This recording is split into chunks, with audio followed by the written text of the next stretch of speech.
আসসালামু আলাইকুম, আমি এস এম আরাফাত ফেরদৌস, পড়াশোনা করতেছি ঢাকা মেডিকেল কলেজে।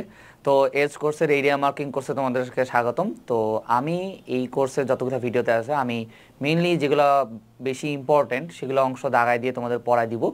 অ্যান্ড তোমাদেরকে আগে বলে রাখি, তোমাদেরকে পুরো বইটা ভালোভাবে পড়ে ফেলতে হবে। তবে আমি জাস্ট ফোকাস দিব যেগুলো বেশি ইম্পর্টেন্ট সেগুলোর উপর। তোমাদেরও উচিত যেগুলো বেশি ইম্পর্টেন্ট সেগুলোর উপর ফোকাস দেওয়া, বাট অন্যান্য যে জিনিসগুলো আছে ওগুলোও পড়ে ফেলা। তো শুরু করা যাক। তো আমরা যদি প্রাণীর শ্রেণীবিন্যাস যে চ্যাপ্টারটা আছে এটাতে মেডিকেল ভর্তি পরীক্ষায় কী কী আসছে যদি একটু নোটিস করি, তো দেখবো যে 23-24 সালে, অর্থাৎ আমাদের ব্যাচ যেবার পরীক্ষা দিছে সেইবার এই অধ্যায় থেকে প্রশ্ন আসছে 3টা। 22-23 সালে আসছে হলো একটা, 21-22 সালে আসছে হলো 2টা, 20-21 সালে আসছে হলো একটা, 19-20 সালে আসছে 3টা। এখন কথা হচ্ছে যে 11-12 সাল থেকে এই 23-24 সাল পর্যন্ত প্রতি বছর এই অধ্যায় থেকে কম একটা, 2টা বা 3টা প্রশ্ন আসতেছে, অর্থাৎ প্রতিবারই আসতেছে। শুধুমাত্র 16-17 সালে এই অধ্যায় থেকে কোনো প্রশ্ন আসে না। অর্থাৎ বলা চলে যে এই অধ্যায়টাকে অনেক ইম্পর্ট্যান্ট একটা চ্যাপ্টার, অ্যান্ড এই অধ্যায় থেকে প্রশ্ন আসার সম্ভাবনা প্রায় বলতে গেলে 100%, অর্থাৎ একটা হলেও প্রশ্ন আসবে।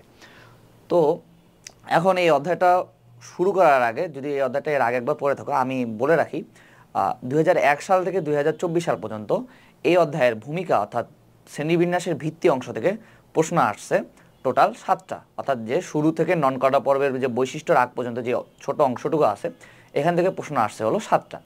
নন কটা পর্বের বৈশিষ্ট্য যেগুলো আছে এখান থেকে টোটাল প্রশ্ন আসছে 14টা। অ্যান্ড করডা পর্বের যে বৈশিষ্ট্যগুলো আছে এখান থেকে, অর্থাৎ করডা পর্বের শ্রেণীবিন্যাস বৈশিষ্ট্য অর্থাৎ যা যা আছে এগুলা থেকে প্রশ্ন আসছে টোটাল প্রশ্ন 8টা। আর স্তন্যপায়ী প্রাণীর শ্রেণীবিন্যাস থেকে প্রশ্ন আসছে একটা।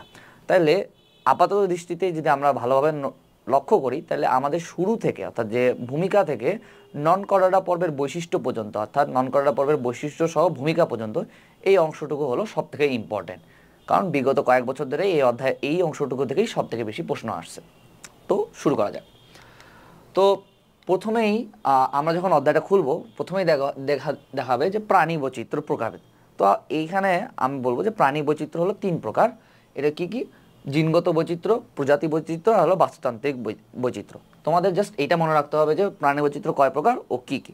এখন এখানে যদি আমরা এইদিকে যদি তাকাই, দেখবা যে বিভিন্ন জিনগত বৈচিত্র্য, প্রজাতি বৈচিত্র্য বা বাস্তুতান্ত্রিক বৈচিত্র্য, এগুলোর অনেক ডিটেলস ব্যাখ্যা দিচ্ছে, এগুলো ডিটেলস ব্যাখ্যা পড়ার দরকার নেই। কিন্তু আমরা যখন হলো প্রজাতি বৈচিত্র্যতে যাব, এখানে একটা ইম্পর্টেন্ট ইনফো দেওয়া আছে, সেটা হলো যে যে অঞ্চলে প্রজাতি বৈচিত্র্য বেশি তাকে বলা হয় জীববৈচিত্র্যের হটস্পট।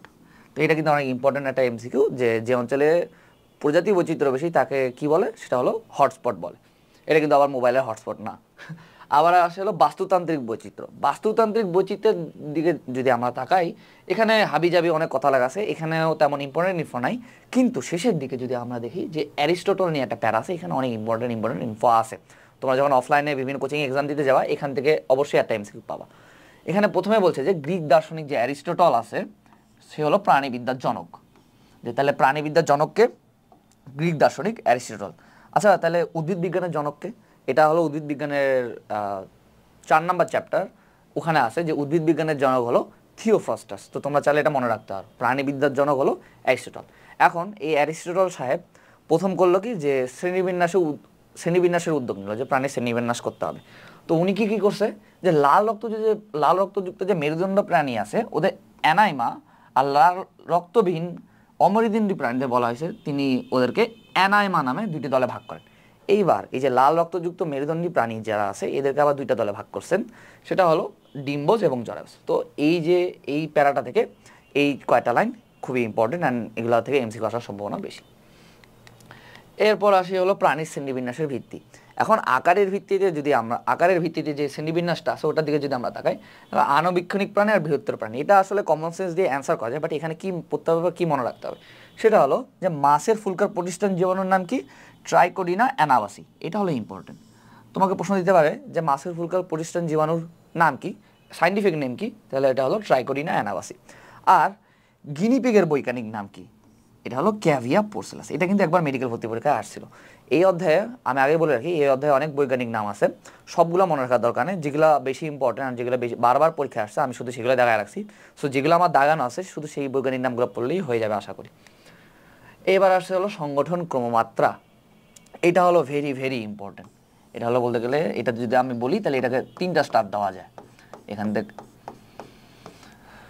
এখন এখানে কি কি পড়তে হবে, আমাদেরকে সংজ্ঞা জানতে হবে না, আমাদেরকে জানতে হবে যে নামটা দেওয়া আছে যে কোষীয় মাত্রার গঠন, এটার ইংলিশ টার্মটা মনে রাখতে হবে, সাথে উদাহরণ। আমাদের কাজ হলো কি যে কোষীয় মাত্রা গঠন, এটার ইংলিশ টার্ম কি cellular grade of organisation, English টার্মটা মনে রাখতে হবে। অনেক ক্ষেত্রে দেখা যায় মেডিকেল ভর্তি পরীক্ষায় যে ইংলিশ টার্ম দিয়ে প্রশ্ন দিয়ে দেয়, তুমি জানো অ্যান্সার, বাট ইংলিশ টার্মটা যখন জানবা না তখন তুমি অ্যান্সার করতে পারবা না।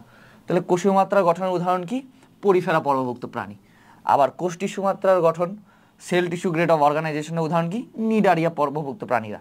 আবার টিস্যু অঙ্গমাত্রা গঠনের উদাহরণ কি, এটা হলো প্লাটিহেলমিনথেস। এখানে একটা ইম্পর্টেন্ট লাইন আছে যেটা এখানে দাগায়নি, এখানে আমি ক্লাসের মধ্যে দেখা দিচ্ছি।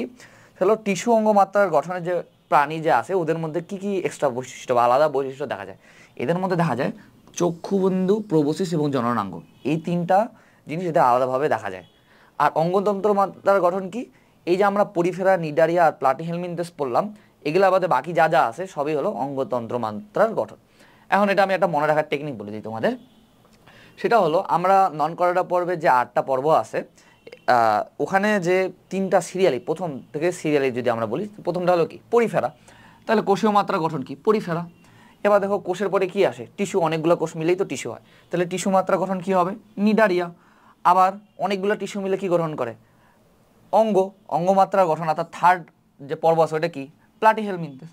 তাইলে পরিফেরা হলো কোষীয় মাত্রার গঠন, সিনিডারিয়া হলো টিস্যু মাত্রার গঠন, আবার অঙ্গমাত্রার গঠন হলো প্লাটিহেলমিনথেস। আর বাকি যা যা আছে সেগুলো হলো অঙ্গতন্ত্র মাত্রার গঠন। এখানে একটা জিনিস বলে রাখি যে যেগুলাতে হলো 2টা করে দেওয়া আছে না, যে কোষ টিস্যু, তারপরে টিস্যু অঙ্গ বা অঙ্গতন্ত্র, এগুলার ক্ষেত্রে মেইন যেটা জিনিস মনে রাখতে হবে যে কোষ সামনে যেটা থাকে এটা ইম্পর্টেন্ট না, ইম্পর্টেন্ট বা ওই মাত্রার হলো এই যে শেষের দিকে যেটা আছে এটাই, ঠিক আছে। তাহলে টিস্যু মাত্রা গঠন মানে হলো ওর দেহে শুধু টিস্যু পাওয়া যায়, টিস্যুর উপরে অঙ্গ পাওয়া যায় না, ঠিক আছে। তো এই সংগঠন ক্রমমাত্রার উদাহরণগুলো খুব ভালোভাবে মনে রাখতে হবে। এবার আসি হলো জীবন পদ্ধতিতে মুক্তজীবী প্রাণী কোনটা, পরজীবী প্রাণী কোনটা, এগুলো আসলে কমন সেন্স দিয়ে অ্যান্সার করা যায়, বাট এখানে কি মনে রাখতে হবে এটা আমি বলে দিই। এখানে সাইন্টিফিক নেমগুলো মনে রাখতে হবে। একটা জিনিস বলে রাখি, শুরুর দিকে আমাদের যে প্রাণী শ্রেণীবিন্যাসের ভিত্তি অর্থাৎ ভূমিকা অংশটুকুতে যতগুলা সাইন্টিফিক নেম আছে প্রায় সবগুলাই ইম্পর্টেন্ট। কারণ যখন স্যার হলো মেডিকেল ভর্তি পরীক্ষা স্যাররা যখন কোশ্চেন করে, ওরা তো এই অধ্যায় আগে পড়ে নেয়, ওরা শুরু থেকে যখন বইটা উল্টায় পাল্টায় দেখে তখন শুরুর দিকে কিন্তু এই সাইন্টিফিক নেমগুলো পড়ে। অ্যান্ড ওরা চায় সর্বোচ্চ একটা সাইন্টিফিক নেম দিতে পারে, সর্বোচ্চ একটা বা সর্বোচ্চ 2টা, ও অত দূর পর্যন্ত অর্থাৎ শেষ পর্যন্ত যাওয়ার ওরা চেষ্টাই করবে না। এখানে যতগুলো বৈজ্ঞানিক নাম আছে এখান থেকে একটা তুলে দিয়ে দেওয়ার সম্ভাবনা বেশি। সো এখানে ইম্পর্টেন্ট যেগুলো সাইন্টিফিক নেম আছে এগুলো মনে রাখার চেষ্টা করবা। যেমন মুক্তজীবী প্রাণীর উদাহরণ কবুতর, এটা কমন সেন্স দিয়ে পারা যায়, বাট এটার যে সাইন্টিফিক নেম কলম্বা লিবিয়া, এটা মনে রাখতে হবে। আবার যে পরজীবী প্রাণী, কৃমি মানেই তো পরজীবী, এখন কি যকৃৎ কৃমির সাইন্টিফিক নেম কি ফ্যাসিওলা হেপাটিকা, এটা খুব ভালোভাবে মনে রাখতে, এটা কিন্তু আসলে অনেক ইম্পর্টেন্ট। যে যকৃৎ কৃমির উদাহরণ কি ফ্যাসিওলা হেপাটিকা। ওকে, এইবার আসলে মিথজীবী প্রাণী। মিথজীবী প্রাণীর যে ইংলিশ টার্মটা আছে যে সিম্বায়ন, এটা হলো মনে রাখতে হবে। ওকে, আর মিথজীবী প্রাণী কি যারা একসাথে বসবাস করে আর একে অপরের দ্বারা উপকৃত হয়, এটাই হলো মিথজীবী প্রাণী। এখন মিথজীবী প্রাণীর উদাহরণ কি দেওয়া আছে, ক্লোরোহাইড্রা ভিরিডিসমা নামক যে শৈবাল আছে, আর হলো ক্লোরোহাইড্রা ভিরিডিসমা আর হলো ক্লোরেল্লা যে শৈবাল আছে, এই দুটা হলো একে অপরের মিথজীবী প্রাণী। যারা হলো সেকেন্ড চ্যাপ্টারটা পড়ছো অর্থাৎ হাইড্রা চ্যাপ্টারটা পড়ছো তারা কিন্তু জানো যে এরা দুইটা হলো মিথজীবী প্রাণী। এরপর কি আছে সহজীবী প্রাণী বা কমেন্সাল। তো সহজীবী প্রাণীর উদাহরণটা কি, এই যে এখানে দেওয়া আছে খুব সুন্দরভাবে, রেমোরা নামের চোষক মাছ অন্য কোনো হাঙ্গর অথবা অন্য কোনো মাছের সাথে যুক্ত হয়ে বাস করে, এটা হলো সহজীবী প্রাণী। আর সহজীবিতাটা কি, সহজীবিতাটা হলো যে এরা একে অপরের সাথে বসবাস করে ঠিকই, কিন্তু কেউ কারো দ্বারা উপকৃত হয় না, আবার কেউ কারো দ্বারা ক্ষতিগ্রস্ত হয় না। সো আমি যদি বলি যে মুক্তজীবী পরজীবী এমনি তুমি পারবা, বাট তুমি যদি পরীক্ষায় আসলে গুলায় ফেলার সম্ভাবনা হলো এই মিথজীবী প্রাণী উদাহরণ আর হলো সহজীবী প্রাণীর উদাহরণ, সাথে ইংলিশ টার্মটা কিন্তু খুব ভালোভাবে মনে রাখবা, এই দুইটাতেও কিন্তু প্যাচ লাগার সম্ভাবনা বেশি। এরপর আসি ক্লিভেজ বা ভ্রূণীয় বিকাশ। ক্লিভেজ হলো কি যে জাইগোট অর্থাৎ দুইটা, একটা শুক্রাণু একটা ডিম্বাণুর মিলনে যে জাইগোট তৈরি হয়, এই জাইগোটের যে বিভাজন বা মাইটোসিস যে বিভাজনটা হয় সেটাকে বলা হলো ক্লিভেজ। এখন ক্লিভেজের ডিমে যে কুসুম আছে, এই ডিমের কুসুমের ভিত্তিতে ক্লিভেজ হলো 2 প্রকার, একটা হলো সম্পূর্ণ বা হলোব্লাস্টিক, আর হলো আংশিক বা মেরোব্লাস্টিক। এখন এটা আমি মনে রাখতাম কিভাবে, সম্পূর্ণ মানে কি হোল, WHOLE। তো এই ধরনের ক্লিভেজ যদি সম্পূর্ণ হয় তাহলে কি হলোব্লাস্টিক, আর যদি আংশিক হয় তাহলে সেটা তো মেরোব্লাস্টিক, এটা মনে রাখা যায়। আবার ক্লিভেজের সময় ডিমের যে প্রান্তে কুসুম থাকে তাকে ভেজিটাল পোল বলে, আর যে প্রান্তে নিউক্লিয়াস থাকে তাকে বলা হয় অ্যানিমেল পোল। এখন এইটাতেও গুলায় যাওয়ার সম্ভাবনা বেশি। আমি কীভাবে মনে রাখতাম জানো? আমি মনে রাখতাম যে এই যে নিউক্লিয়াসে নিয়ে আসে না, অ্যানিমেলেও নিয়ে আসে না, এই দেখো, তাহলে নিউক্লিয়াস যে প্রান্তে থাকে সেটাই হলো অ্যানিমেল পোল। ঠিক আছে, এরপরে আসি হলো বিভাজন তলের উপর ভিত্তি করে ক্লিভেজের প্রকারভেদ। তো এটা হলো খুবই ইম্পর্টেন্ট, ভেরি ইম্পর্টেন্ট টপিক, যে ক্লিভেজের উপর ভিত্তি করে যে প্রকারভেদটা আছে এটা কিন্তু খুবই ইম্পর্টেন্ট। এখানে কি কি আছে? অরিও ক্লিভেজ, দ্বিপার্শ্বীয় ক্লিভেজ, আর আছে হলো সর্পিল ক্লিভেজ। কিন্তু এখানে আমি একটা জিনিস বলে রাখি, এখানে ক্লিভেজ, যে অরিও ক্লিভেজ কাকে বলে এই সংজ্ঞাগুলো পড়ার দরকার নেই। এই এত বড় সংজ্ঞা কখনো মেডিকেল ভর্তি পরীক্ষায় আসে নাই, বাট তাহলে এখানে আসবে কি? আসবে হলো উদাহরণগুলো। তোকে প্রশ্ন দিতে পারে যে অডিও ক্লিভেজের উদাহরণ কি বা রেডিয়াল ক্লিভেজের উদাহরণ কি। আমি কিন্তু বারবার বলতেছি যে ইংলিশ টার্মগুলো, আমি কিন্তু দেখো ইংলিশ টার্ম সহ দাগায় রাখছি, অর্থাৎ তোমাকে ইংলিশ টার্মগুলো খুব ভালোভাবে মনে রাখতে হবে। তো এখন আমি মনে রাখার টেকনিকটা বলে দিই। তো অরিও ক্লিভেজ বা রেডিয়াল ক্লিভেজ, এটা উদাহরণ কি? অরিও আর আর্থ দুইটা একটু কাছাকাছি উচ্চারণ না, তাহলে অরিও ক্লিভেজের উদাহরণ কি? আর্থপোডা পর্বের প্রাণীরা।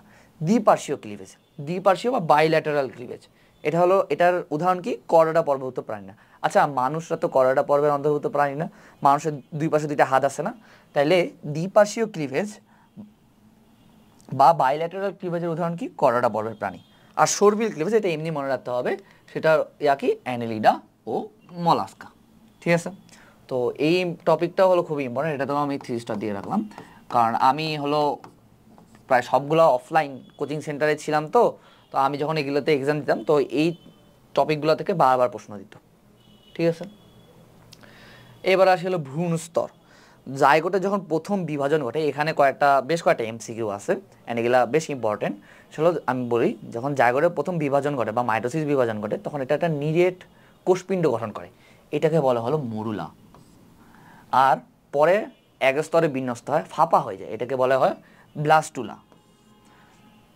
এইবার যে ভ্রূণস্তরের উপর ভিত্তি করে প্রাণীকে দুই ভাগে ভাগ করা হয়েছে, একটা হলো দ্বিভ্রূণস্তরী আর একটা হলো ত্রিভ্রূণস্তরী। দ্বিভ্রূণস্তরীটা কি? এখন দ্বিভ্রূণস্তরী যে নামটা আছে, নামটাতে এই সংজ্ঞাটা আছে, যে গ্যাস্ট্রুলা পর্যায়ে যে সকল প্রাণীর ভ্রূণস্তর দুইটি স্তরে সজ্জিত হয় সেটাকেই বলে হলো দ্বিভ্রূণস্তরী প্রাণী। এখন এখানে এমসিকিউটা কি? এমসিকিউটা হলো যে কোন ক্লিভেজের কোন পর্যায়ে কোষস্তর দেখা যায়, সেটা হলো কি? গ্যাস্ট্রুলা পর্যায়ে। এটা খুব ভালোভাবে মনে রাখবা, ঠিক আছে, যে ক্লিভেজের গ্যাস্ট্রুলা পর্যায়ে তোমার কোষস্তর দেখা যায়। এখন কী কী কোষস্তর দেখা যায়? যারা দ্বিভ্রূণস্তরী প্রাণী তাদের থাকে হলো অ্যাক্টোডাম আর অ্যান্ডোডাম, আর মাঝখানে মেসোডাম থাকে না, মেসোডামের পথে কি থাকে? মেসোগ্লিয়া। এখন তোমাকে যদি বলি এই দ্বিস্তরী বা দ্বিভ্রূণস্তরী প্রাণীর তো আমি বেশ কয়েকটা এমসিকিউ বললাম, এর মধ্যে সবথেকে ইম্পর্টেন্ট ইনফোটা কি? সেটা হলো দ্বিভ্রূণস্তরী প্রাণীর উদাহরণ হলো সিনিডারিয়া পর্বের প্রাণীরা। Very very important. ওকে, যে সিনিডারিয়া পর্বের প্রাণীরা হলো দ্বিভ্রূণস্তরী প্রাণীর উদাহরণ। একমাত্র দ্বিভ্রূণস্তরী হলো সিনিডারিয়া, বাকি যতগুলো পর্বের প্রাণী আছে সবাই হলো ত্রিভ্রূণস্তরী বা ত্রিস্তরী। এবার এইদিকে দেখো, ত্রিস্তরী বা ত্রিভ্রূণস্তরী ওই একই জিনিস। কি কি স্তর থাকে? অ্যাক্টোডাম থাকে হলো বাইরের দিকে, মেসোডাম থাকে হলো মাঝখানে, ভিতরের দিকে থাকে হলো অ্যান্ডোডাম। আর উদাহরণ কি কি দেওয়া আছে? উদাহরণের মধ্যে দেখো যে প্লাটিহেলমিনথের থেকে শুরু করে করডা পর্বের প্রাণীরা হলো সবাই হলো ত্রিভ্রূণস্তরী। তাহলে আমাদের জাস্ট একটা জিনিসই মনে রাখতে হবে যে দ্বিভ্রূণস্তরী হলো নিডারিয়া পর্বের প্রাণীরা, আর বাকি যতগুলো পর্ব আছে সবাই হলো ত্রিভ্রূণস্তরী। এখন এই যে এখানে একটা দেখো বৈজ্ঞানিক নাম আছে ফিতাকৃমি। ফিতাকৃমির উদাহরণ হলো টেনিয়াসোলিয়াম, এটাও কিন্তু খুবই ইম্পর্টেন্ট একটা সাইন্টিফিক নেম, সো এটা মনে রাখার চেষ্টা করবো। এবার আমি একটা জিনিস বলে রাখি, মেডিকেল ভর্তি পরীক্ষায় আমরা যদি নোটিস করি ছক, উদাহরণ আর বৈশিষ্ট্য এগুলা থেকে বলতে গেলে 60 to 70% প্রশ্ন আসে বায়োলজিতে ছক, উদাহরণ, জাস্ট ছক, উদাহরণ আর বৈশিষ্ট্য আছে যেগুলো, এখান থেকেই প্রায় 60 to 70% প্রশ্ন আসে।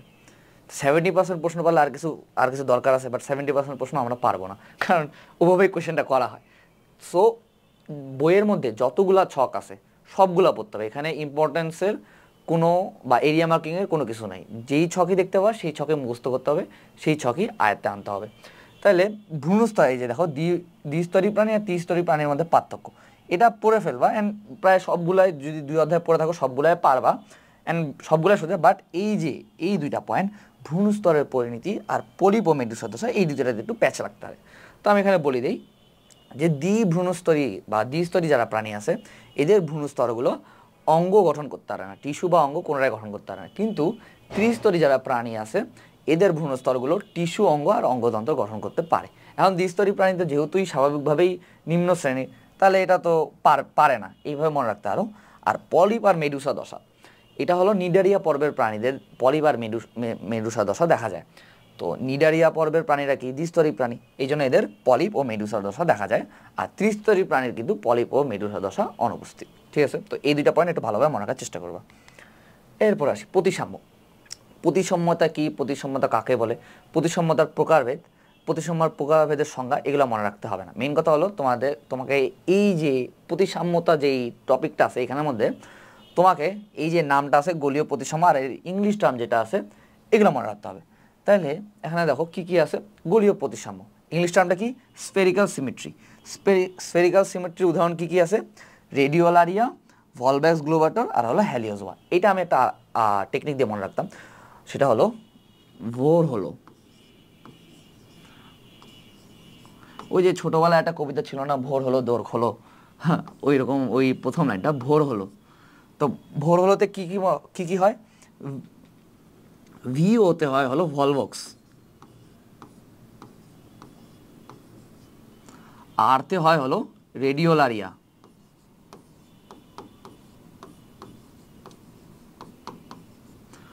হলোতে হয় হলো হ্যালিওজোয়া। ওকে, তাহলে গোলীয় প্রতিসাম্য বা স্ফেরিক্যাল সিমেট্রির উদাহরণ কি কি, রেডিওলারিয়া, ভলভাস গ্লোবাটর আর হ্যালিওজোয়া। আর এটা আমরা মনে রাখবো কি দিয়ে, ভোর হলো দিয়ে। ঠিক আছে, এরপর আসে হলো অরীয় প্রতিসাম্য। অরীয় প্রতিসাম্যর ইংলিশ টার্ম কি, রেডিয়াল সিমেট্রি। অ্যান্ড রেডিয়াল সিমেট্রির উদাহরণ কি কি দেওয়া আছে, হাইড্রা, জেলিফিশ এবং সিয়ানিমন। এটাও আমি একটা টেকনিক দিয়ে মনে রাখতাম, সেটা হলো সির জলে হাইড্রা। কি, সির জলে হাইড্রা।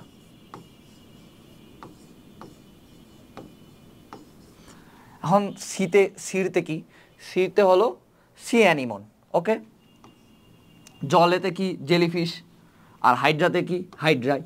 ঠিক আছে, তো এটা তোমরা এভাবে মনে রাখতে পারো যে সির জলে হাইড্রা হলো অরীয় প্রতিসাম্যের উদাহরণ। এরপর কি আছে, দ্বিঅরীয় প্রতিসাম্য। দ্বিঅরীয় প্রতিসাম্যের ইংলিশ টার্ম কি, বাই রেডিয়াল সিমেট্রি। আর এটা উদাহরণ কি কি, সি টেনোফেরা আর হলো সিএলো প্লানা। এটা আমি মনে রাখতাম যে দ্বিঅরীয় প্রতিসাম্য মানেই সি দিয়ে শুরু। এখন সি দিয়ে শুরু কেন, যারা দ্বিঅরীয় প্রতিসাম্য প্রাণী আছে, দেখো প্রতিটার যে উদাহরণ দেওয়া আছে এটা দেখো না, সামনে এটা হলো সি টেনোফেরা, এর সামনে সি, সিএলো প্লানা এটা সামনেও সি। সো দ্বিঅরীয় প্রতিসাম্য বা বাইরেডিয়াল সিমেট্রির ক্ষেত্রে আমরা মনে রাখবো যে সি দিয়ে শুরু। এরপর আসে হলো দ্বিপার্শ্বীয় প্রতিসাম্য। দ্বিপার্শ্বীয় প্রতিসাম্যর উদাহরণ হলো প্রজাপতি, ব্যাঙ আর মানুষ। বিশেষ করে হলো এটা মনে রাখবো যে মানুষ কোন প্রতিসাম্যের অন্তর্ভুক্ত, দ্বিপার্শ্বীয় প্রতিসাম্য বা বাইল্যাটারাল সিমেট্রি। অ্যান্ড এটা আমি কীভাবে মনে রাখতাম, আমাদের দুই পাশে দুইটা হাত আছে, এই জন্য মানুষ হলো দ্বিপার্শ্বীয় প্রতিসাম্যের উদাহরণ। এখন আমরা আমাদের আশেপাশে খুব কমনলি কী দেখতে পাই, বর্ষাকালে ব্যাঙ দেখতে পাই, বসন্তকালে প্রজাপতি দেখতে পাই। তো এটা আমরা মনে রাখতাম যে আমরা দ্বিপার্শ্বীয় প্রতিসাম্য আর আমরা আমাদের আশেপাশে কী দেখতে পাই, প্রজাপতি আর ব্যাঙ। ওকে, এবার আসলে অপ্রতিসাম্য। এটা ভেরি ভেরি ইম্পর্টেন্ট। অনেক বেশিরভাগ সময়ই যখন পরীক্ষায় ভার্সিটি এক্সামে অপ্রতিসাম্যর উদাহরণ, নিচের কোনটি অপ্রতিসাম্যের উদাহরণ এটা বলে। তো অপ্রতিসাম্য বা অ্যাসিমেট্রি, এটার উদাহরণ কি, এটা হলো স্পঞ্জ আর হলো আপেল শামুক বা পিলা গ্লোবোসা। এই সাইন্টিফিক নেমটা কিন্তু অনেকবার পরীক্ষায় আসছে যে আপেল শামুকের বৈজ্ঞানিক নাম কি, অ্যান্সার হলো পিলা গ্লোবোসা। তো আমি এটা মনে রাখতাম কি দিয়ে, আমি এটা মনে রাখতাম দিয়ে হলো সাপ দিয়ে। হ্যাঁ, যদিও একটু ফানি, সাথে হলো স্পঞ্জ মনে রাখতাম, এটা হলো কি স্পঞ্জ। আর পতে মনে রাখতাম আপেল, আপেলে প আছে এই জন্য। তাহলে এটা তোমরা চাইলে সাপ দিয়ে মনে রাখতে। তাহলে অপ্রতিসাম্য বা অ্যাসিমেট্রির উদাহরণ কি কি, স্পঞ্জ আর আপেল শামুক। এই টপিকটা যে প্রতিসাম্যর যে টপিকটা আছে এটা কিন্তু ভেরি ভেরি ইম্পর্টেন্ট। অর্থাৎ এটা কেমন করে বুঝবা, ভেরি ভেরি ইম্পর্টেন্ট। তুমি যখন মেডিকেল ভর্তি বিভাগে কোয়েশ্চেন অ্যানালাইসিস করবা তখন দেখবা যে বেশিরভাগ প্রশ্ন যখন ছক উদাহরণ বৈশিষ্ট্য থেকে আসতেছেই, সাথে যে উদাহরণ কোন উদাহরণগুলো বেশি আছে, যেগুলো বইয়ের একদম সূক্ষ্ম কোনা কোনা আছে না, সেগুলো না, যেগুলো হলো খুব সহজেই চোখে পড়ে। এখানে দেখো, এখানে যখন একটা স্যারের চোখ পড়বে তখন এখানে পয়েন্ট করে দেওয়া আছে, সুন্দর করে বোল্ড করে দেওয়া আছে, আবার সাথে এখান থেকে অনেকগুলো অপশন বানানো পসিবল, অনেকগুলো উদাহরণ। সো এটা কিন্তু স্যারদের অনেক ফেভারিট। সো আমরা এই যে প্রতিসাম্যত যে উদাহরণ আছে আর ইংলিশ টার্মগুলো আছে, এগুলো আমরা খুব ভালোভাবে মনে রাখবো। এরপর আসি পরের টপিক, খণ্ডকায়ন। খণ্ডকায়নের ক্ষেত্রে এর কি মনে রাখতে হবে যে সমখণ্ডকায়নের উদাহরণ কি, কেচর খণ্ডকায়ন। কেচর খণ্ডকায়ন হলো সমখণ্ডন, অর্থাৎ কেচর প্রতিটা খণ্ডই সমান। অসম খণ্ডকায়নের উদাহরণ কি, অসম খণ্ডকায়নের উদাহরণ হলো পতঙ্গের খণ্ডকায়ন। তোমরা যারা ঘাস ফড়িং পড়ে আসছো তারা জানো যে মস্তক বক্ষ উদরের মানে ঘাস ফড়িংকে যে অঞ্চলায়ন করা আছে এটা 3 ভাগে ভাগ করছে, একটা হলো মস্তক বক্ষ এবং উদর, আর এরা কিন্তু প্রতিটা সমান না। সো অসম খণ্ডকায়নের উদাহরণ হলো পতঙ্গের উদাহরণ। এবার আসে হলো অঞ্চলায়ন বা ট্যাগমাইটাইজেশন। অঞ্চলায়নের ইংলিশ টার্ম কি, ট্যাগমাইটাইজেশন। আর অঞ্চলায়নের কারণে দেহের প্রতিটা খণ্ডকে কি বলে, ট্যাগমাটা। ঠিক আছে, এই যে দেখা দেখো ট্যাগমাটা। এখন অঞ্চলায়ন কোথায় দেখা যায় বা ট্যাগমাইটাইজেশন কোথায় দেখা যায়, সেটা দেখা যায় আর্থ্রোপোডা পর্বের প্রাণীদের। ঠিক আছে, এরপর আসি উপাঙ্গ। উপাঙ্গর ক্ষেত্রে দেখো, আর্থ্রোপোডাতে থাকে অ্যান্টেনা এবং স্টাইল, মলাস্কাতে থাকে পোডিয়া, মাছে থাকে পাখনা, পতঙ্গ পাখিতে ডানা, আর উচ্চতর মেরুদণ্ডী প্রাণীতে পথ। এটা সবগুলাই প্রায় ইজিলি মনে রাখা যায়, কমন সেন্স দিয়ে অ্যান্সার করা যায়। বাট তুমি প্যাচ খাওয়া হলো কোনটাতে জানো, এই যে এটাতে, যে পোডিয়া কার থাকে। তাহলে বা তোমাকে যদি প্রশ্ন করে পোডিয়া কার উপাঙ্গ, এটা কিন্তু একটু ডিফিকাল্ট হয়ে যাবে বা গুলা ফেলতে হবে। সো ভালোভাবে মনে রাখবা যে মলাস্কার উপাঙ্গ হলো পোডিয়া, বা পোডিয়া পাওয়া যায় হলো মলাস্কাতে। এরপর প্রান্তিকতা, এখান থেকে এখানে তেমন ইম্পর্টেন্ট কিছু নাই, বা তল এগুলা তো তেমন ইম্পর্টেন্ট নেই। এবার আসছে হলো সিলোম। সিলোমটা কি একটু বলে দিই, যে 30 স্তরী প্রাণী যে ভ্রূণীয় পরিসরণের সময় মেসোডার্ম স্তর থেকে সৃষ্ট যে গহ্বর পেরিটোনিয়াম নামক পাতলা ঝিল্লিতে আবৃত থাকে, সেটাই হলো সিলোম। তাহলে এখানে কি মনে রাখতে হবে, সিলোম এখানে কি কি এমসিকিউ আসতে পারে, যে সিলোম কাদের থাকে, এক হলো 30 স্তরী প্রাণীদের। আবার এটা কোন স্তর থেকে সৃষ্টি হয়, মেসোডার্ম থেকে। আবার এটা কি দিয়ে আবৃত থাকে, পেরিটোনিয়াম দিয়ে। পেরিটোনিয়াম নামক যে পাতলা ঝিল্লি আছে এটাতেই হলো সিলোম আবৃত থাকে। এইবার হলো সিলোমের ভিত্তিতে প্রাণীর শ্রেণীবিন্যাস। এটাও হলো ভেরি ভেরি ইম্পর্টেন্ট। অর্থাৎ এই যে সিলোমের ভিত্তিতে যে প্রাণীর যে শ্রেণীবিন্যাস আছে, এই যে দেখো অ্যাসিলোমেট, সুডোসিলোমেট, আর একটা হলো ইউসিলোমেট, এই তিনটা যে উদাহরণগুলো আছে এগুলো কিন্তু খুবই খুবই ইম্পর্টেন্ট। এখন আমাদের অ্যাসিলোমেট কি, অ্যাসিলোমেট মানে যার হলো সিলোম নাই। এটা উদাহরণ কি কি আছে, পুরিফেরা, নিডারিয়া, সিটেনোফেরা, আর হলো প্লাটিহেলমিনথেস। এখন এটা মনে রাখার টেকনিকে বলি, প্রথম যে 3টা নন কর্ডেট পর্ব আছে না, তো প্রথম 3টা নন কর্ডেট পর্ব কি কি, একটা হলো পুরিফেরা, একটা হলো নিডারিয়া, আর একটা হলো প্লাটিহেলমিনথেস। তো এই তিনটাই কিন্তু অ্যাসিলোমেট বা সিলোমবিহীন। আর এক্সট্রা একটা, সেটা আলাদাভাবে তোমার মনে রাখতে হবে, যে নিডারিয়ার সামনে যেমন সি আছে, তো ওরকম আরেকটা পর্ব কি, সিটেনোফেরা। সো অ্যাসিলোমেটের উদাহরণগুলো এগুলো কিন্তু খুব ভালোভাবে মনে রাখতে হবে। সুডোসিলোমেট, সুডোসিলোমেট মানে কি, অপ্রকৃত সিলোমেট, অর্থাৎ এদের প্রকৃত সিলোম থাকে না। এখানে দেখবা ভিতরে হাবিজাবি লেখা আছে, এসব পড়ার দরকার নেই, তোমাকে মনে রাখতে হবে কি কি এর উদাহরণগুলো, নেমাটোডা, রোটিফেরা, আর হলো কিনোরাইঞ্চা। বিশেষ করে এই যে নেমাটোডা যে পর্বটা আছে, এটা হলো তুমি এমসিকিউতে বারবার পাবা, যে নিচের কোনটি সুডোসিলোমেট, এটা হলো নেমাটোডা, কারণ এটা একটা মেজর ফাইলাম বা মেজর পর্ব, এটা আমরা সামনে পাবো। আর বাকি দুটা কি, রোটিফেরা আর হলো কিনোরাইঞ্চা। এরপর আসে হলো ইউসিলোমেট। ইউসিলোমেটের ক্ষেত্রে কি, আমরা প্রথম 3টা পড়লাম, পরিফেরা, নিডারিয়া, প্লাটিহেলমিনথেস, আর 4 নাম্বার যেটা হলো সেটা হলো তোমার নেমাটোডা। এ বাদে বাকি যতগুলো আছে সবগুলো হলো ইউসিলোমেট বা প্রকৃত সিলোমেট। ওকে, এন্ড এটা তোমরা মনে রাখার দরকার নাই যে ইউসিলোমেট কোনগুলো, তোমরা জাস্ট মনে রাখবা যে অ্যাসিলোমেট কোনটা, সুডোসিলোমেট কোনটা, আর বাকি যা যা আছে সবগুলোই হলো ইউসিলোমেট। ওকে, এবার আসলে সিলোমের গুরুত্ব। সিলোমের গুরুত্ব একবার রিডিং দিলেই পারবা, এগুলা মানে তেমন ইম্পর্টেন্ট তেমন কিছু নেই। তবে 4 নাম্বার যে ইনফোর আছে এটা হলো ইম্পর্টেন্ট। সেটা হলো কি, নরম দেহ বিশিষ্ট প্রাণী বা অ্যানেলিড, এদের ক্ষেত্রে সিলোম হলো হাইড্রোস্ট্যাটিক কঙ্কাল হিসেবে কাজ করে। এই কি, নরম দেহ বিশিষ্ট অথবা অ্যানেলিড, মানে নরম দেহ বিশিষ্ট প্রাণীর উদাহরণ পর্ব কি, অ্যানেলিডা পর্ব। ওখানকার তরলপূর্ণ যে সিলোমটা আছে সেটা হলো হাইড্রোস্ট্যাটিক কঙ্কাল হিসেবে কাজ করে। সো এটা হলো একটা ইনফো, মনে রাখার চেষ্টা করবা। এবার আসলে হলো সংবহনতন্ত্র। সংবহনতন্ত্রের ক্ষেত্রে আমি বলি, আমি না যখন পরীক্ষা দিতে যাইতাম, আমি এই এমসিকিউটা একবার ভুল করেছিলাম, আগে পড়াই তারপর বলি কি এমসিকিউ ভুল করেছিলাম। এখানে দেখো যে পরিফেরা পর্বভুক্ত প্রাণীদের দেহে সংবহনতন্ত্র হিসেবে কি থাকে, নালীতন্ত্র বা ক্যানাল সিস্টেম, ইংলিশ টার্মটা সমান রাখতে হবে। আর তারপর কি, যে একাইনোডার্মাটা পর্বের প্রাণীতে পানি সংবহন তন্ত্র থাকে। আমি এই দুইটাতে প্যাচ খাই যেতাম, এটা আমি পরীক্ষায় ভুল করছিলাম। সো এটা খুব ভালোভাবে আমাদের বেলা প্রশ্ন দিয়েছিল কি কোচিংয়ের পরীক্ষায় যে একাইনোডার্মাটা পর্বের প্রাণীর দেহে কোন সংবহন তন্ত্র দেখা যায়। আমি মনে করছি আমি সুন্দর মতন হলো নালীতন্ত্র দেখাইছে, ওটা করে খুব সুন্দরভাবে স্যার গোল্লা করে দিয়েছিল। সো মনে রাখবা যে পরিফেরা পর্বভূত প্রাণীদের দেহে কী থাকে, নালীতন্ত্র, আর যারা একাইনোডার্মাটা আছে তাদের সংবহনতন্ত্র কি, সেটা হলো পানি সংবহনতন্ত্র বা ওয়াটার ভাস্কুলার সিস্টেম। এরপর হলো আর কি দিয়ে আছে এখানে, এই যে সংবহনতন্ত্রের মধ্যে একটা জিনিস মনে রাখো, আর্থ্রোপোডা আর মলাস্কা এখানে ভিতরে দেওয়া আছে, অর্থাৎ শুরুর দিকে দেওয়া আছে মুক্ত রক্ত সংবহন। কিন্তু যখন তুমি মলাস্কার বৈশিষ্ট্য পড়তে যাবা, ওখানে কিওয়ার্ড হিসেবে একটা লাইন দেওয়া আছে যে মলাস্কাতে দেখা যায় না অধমুক্ত, মলাস্কাতে কি দেখা যায়, অর্ধমুক্ত রক্ত সংবহন দেখা যায়। এটা আমরা সামনে পাবো, বাট তাও তোমরা এটা মনে রাখতে পারো যে আর্থ্রোপোডাতে হলো মুক্ত সংবহন আর হলো মলাস্কাতে হলো অধমুক্ত রক্ত সংবহন দেখা যায়। সো এই প্যারা থেকে এ কয়েকটা ইম্পর্টেন্ট ইনফো আছে। এরপর আসে হলো কঙ্কাল। কঙ্কালের ক্ষেত্রে দেখো বহিকঙ্কাল এবং অন্তকঙ্কাল। বহিকঙ্কাল মানে যে কঙ্কাল বাইরে থাকে, অন্তকঙ্কাল মানে যে কঙ্কাল ভিতরে থাকে। অ্যান্ড বহিকঙ্কাল এবং অন্তকঙ্কালের যে উদাহরণগুলো আছে এগুলো মনে রাখতে হবে। যেমন দেখো এখানে বহিকঙ্কালের উদাহরণ কী কী দিছে, আর্থ্রোপোডাদের হলো কাইটিনাস প্লেট, মলাস্কাদের হলো ক্যালকেরিয়াস খোলক, মেরুদণ্ডী প্রাণীদের শিং নখ পালক আইস। এর মধ্যে মনে রাখতে হবে কী কী, বা যেগুলো তুমি গুলা ফেলতে পারো, যে সেটা হলো আর্থ্রোপোডাদের কি থাকে, কাইটিনাস প্লেট, এটা হলো একটু আলাদাভাবে মনে রাখতে হবে ভালোভাবে। আর মলাস্কাদের থাকে হলো ক্যালকেরিয়াস খোলক। এই দুইটা কিসের উদাহরণ, বহিকঙ্কালের উদাহরণ। এখন মলাস্কাদের ক্যালকেরিয়াস খোলক, এটা খুব একটা উদাহরণ দিলে ভালোভাবে মনে রাখতে হবে। শামুক চিন্তা করবা, শামুক হলো কিন্তু মলাস্কা পর্বের অন্তর্ভুক্ত প্রাণী। তো ওদের দেহে কী দেখা যায়, একটা খোলস দেখা যায় না শক্ত, তো ওই ক্যালকেরিয়াস খোলক, ওইটাই হলো ক্যালকেরিয়াস খোলক। সো মলাস্কাদের বহিকঙ্কাল কি, ক্যালকেরিয়াস খোলক। এরপর কি কি আছে, অন্তকঙ্কাল। অন্তকঙ্কালের ক্ষেত্রে কি কি দেখা যায়, পর্বের পরিফেরাদের দেখা যায় স্পিকিউল, আর একাইনোডার্মাদের কি দেখা যায়, ক্যালকেরিয়াস প্লেট। সো এই দুইটা কিন্তু একদম আননোন, প্রথম মানে কমন সেন্স দিয়ে অ্যান্সার করা যায় না। সো এই দুইটা কিন্তু একটু ভালোভাবে মনে রাখবে যে কি, পরিফেরাদের স্পিকিউল আর হলো একাইনোডার্মদের ক্যালকেরিয়াস প্লেট, এই দুইটা হলো অন্তকঙ্কালের উদাহরণ। এরপর আসি নটোকর্ড পর্বের বই।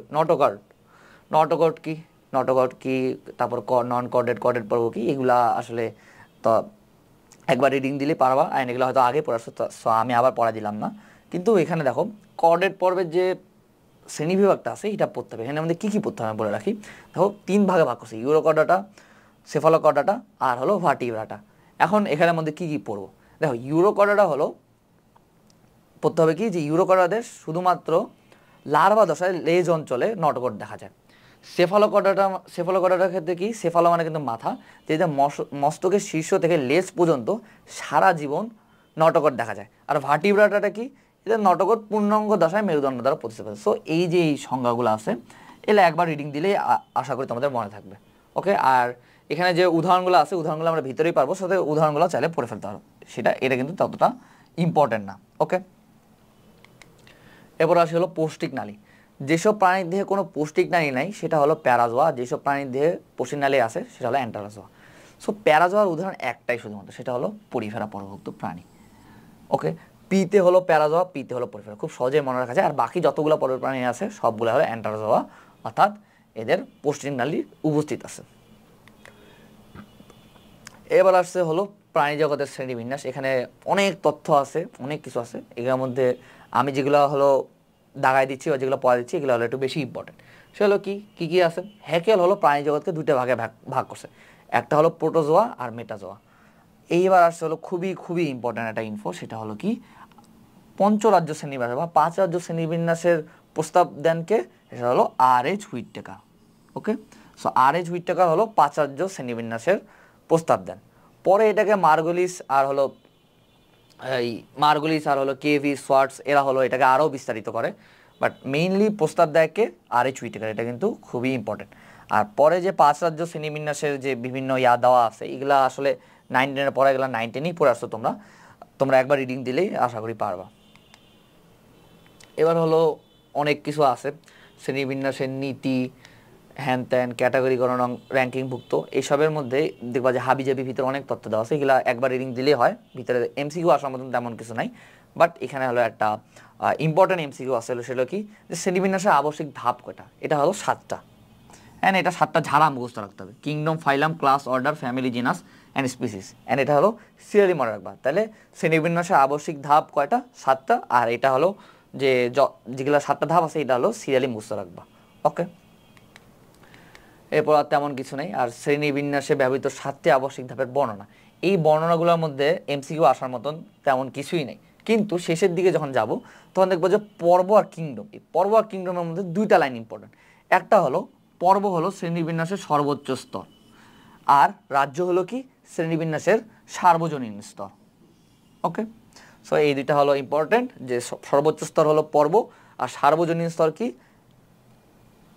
রাজ্য বা কিংডম।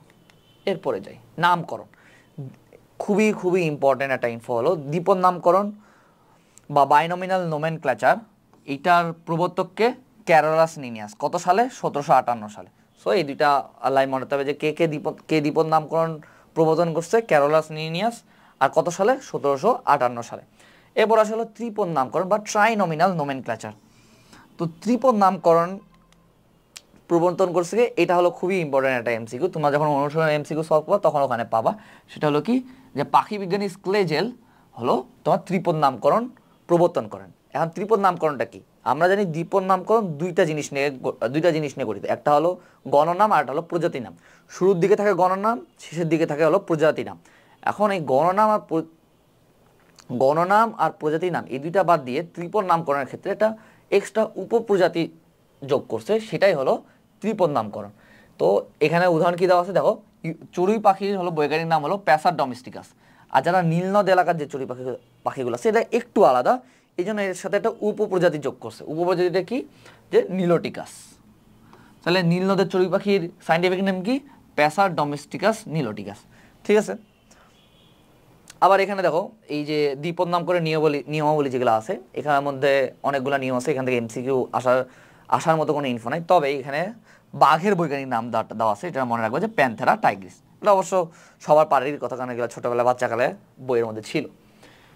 এরপর আছে হলো ওই যেই নিয়মাবলীর মধ্যেই একটা হলো ইম্পর্টেন্ট এমসিকিউ হলো, যখন গণনাম আর প্রজাতি নাম 2টাই সেম তখন সেটাকে বলা হয় টটোনিমি। যেখানে দেওয়া আছে যে কোনো প্রাণীর বৈজ্ঞানিক নামের গণনাম এবং প্রজাতির নাম যদি একই হয় তাহলে সেটাকে কি বলে? সেটাকে বলা হয় টোটোনিম। আর টোটোনিমের উদাহরণ কি? কাতলা কাতলা। ওকে, এরপর আসে বৈজ্ঞানিক নামকরণের প্রয়োজনীয়তা। এখানে তেমন এমসিকিউ নাই, মুখস্থ করার মতন তেমন কিছু নাই। অগ্রাধিকার আইন, হোমোনিম, সিনোনিম এগুলো একবার রিডিং দিলে হয়ে যাবে, এমসিকিউ আসার মতন তেমন কিছু নাই। এইবার আসছিল খুবই ইম্পর্টেন্ট, যদি তোমাকে বলে যে হিকম্যান নামে একজন বিজ্ঞানী ছিলেন, উনি প্রাণী জগৎকে কয়টা পর্বে ভাগ করছে, তাহলে অ্যান্সার হলো 33টা। অর্থাৎ প্রাণী জগতেকে উনি টোটালি 33টা পর্বে ভাগ করছেন। কয়টা পর্ব? 33টা। এখানে মেজর ফাইলাম হলো 9টা, বাকি তাহলে কয়টা হলো মাইনর ফাইলাম হলো 24টা। তাহলে এই 9টা মেজর পর্বের মধ্যে কয়টা নন কর্ডাটা? 8টা নন কর্ডাটা আর একটা হলো কর্ডাটা। সো এখানে কিন্তু মানে গুলায় ফেলা যাবে না, তোকে প্রশ্নে ভালোভাবে নোটিস করতে হবে যে মেজর পর্ব কয়টা।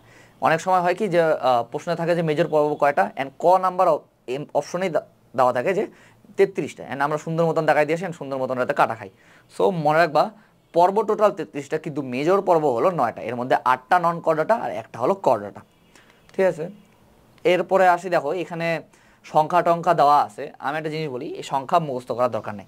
সংখ্যা ধৈর্য আপাতত মনে থাকবে, খুব কষ্ট করে 2-3 ঘন্টা ধরে মুখস্থ করলা, বাট ট্রাস্ট মি পরীক্ষার হলে একটাও খেয়াল পড়বে না, আর এখান থেকে এই সংখ্যা থেকে জীবনে প্রশ্নও আসবে না। সো সংখ্যা মুখস্থ করে ব্রেনের ক্ষতি করার দরকার নেই। এরপর আসছে হলো নন কর্ডাটা, যে 8টা পর্ব আছে, এদের বৈশিষ্ট্য, এদের সংক্ষিপ্ত পরিচিতি এগুলো দেওয়া আছে। একটা জিনিস বলে রাখি, মেডিকেল ভর্তি পরীক্ষায় রিসেন্ট যতগুলো প্রশ্ন আছে বেশিরভাগ প্রশ্ন এই নন কর্ডাটা পর্বে যে বৈশিষ্ট্যগুলো আছে এখান থেকে প্রশ্ন হচ্ছে। সো এই পুরা চ্যাপ্টারের মধ্যে সব থেকে ইম্পর্টেন্ট পার্ট হলো এই যে নন কর্ডাটা যে পর্ব, 8টা পর্ব আছে, এদের যে বৈশিষ্ট্যগুলো আছে এর বৈশিষ্ট্যগুলো হলো সব থেকে ইম্পর্টেন্ট। এখন এই বৈশিষ্ট্য পড়ার ক্ষেত্রে তোমাকে সবগুলো বৈশিষ্ট্য পড়তে হবে, সবগুলো বৈশিষ্ট্য মনে রাখতে হবে, সাথে কিছু কিছু কিওয়ার্ডের দিকে তোমাকে একটু বেশি গুরুত্ব দেবে। কিওয়ার্ডটা কি ভাইয়া? বৈশিষ্ট্যের কিওয়ার্ড দেখবা কিছু কিছু পর্বের কিছু কিছু নির্দিষ্ট ওয়ার্ড আছে, সার্টেইন ওয়ার্ডস আছে যেগুলো অন্য পর্বের সাথে ম্যাচ খায় না, শুধুমাত্র ওই পর্বেই আছে। যেমন এখানে উদাহরণস্বরূপ দেখো যে পরিফেরা পর্বের প্রাণীতে কী দেখা যায়? অস্ট্রিয়া দেখা যায়, এদের স্পিকিউল আছে, কোয়ানোসাইট আছে, আবার পিনকোডাম, কোয়ানোডাম, আবার মেসোহিল থাকে। এগুলা কি অন্য কোনো পর্বের সাথে মিলে না, শুধুমাত্র এই পর্বেরই বৈশিষ্ট্য। সো এই যে কিওয়ার্ডগুলো এগুলো আমি এখানে মধ্যে দাগায় রাখছি, সো এই কিওয়ার্ডগুলো একটু বেশি গুরুত্ব দিয়ে মুখস্থ করবা, অ্যান্ড এগুলা এই কিওয়ার্ড থেকেই বেশিরভাগ প্রশ্ন আসার সম্ভাবনা বেশি। ওকে, সো পরিফেরা।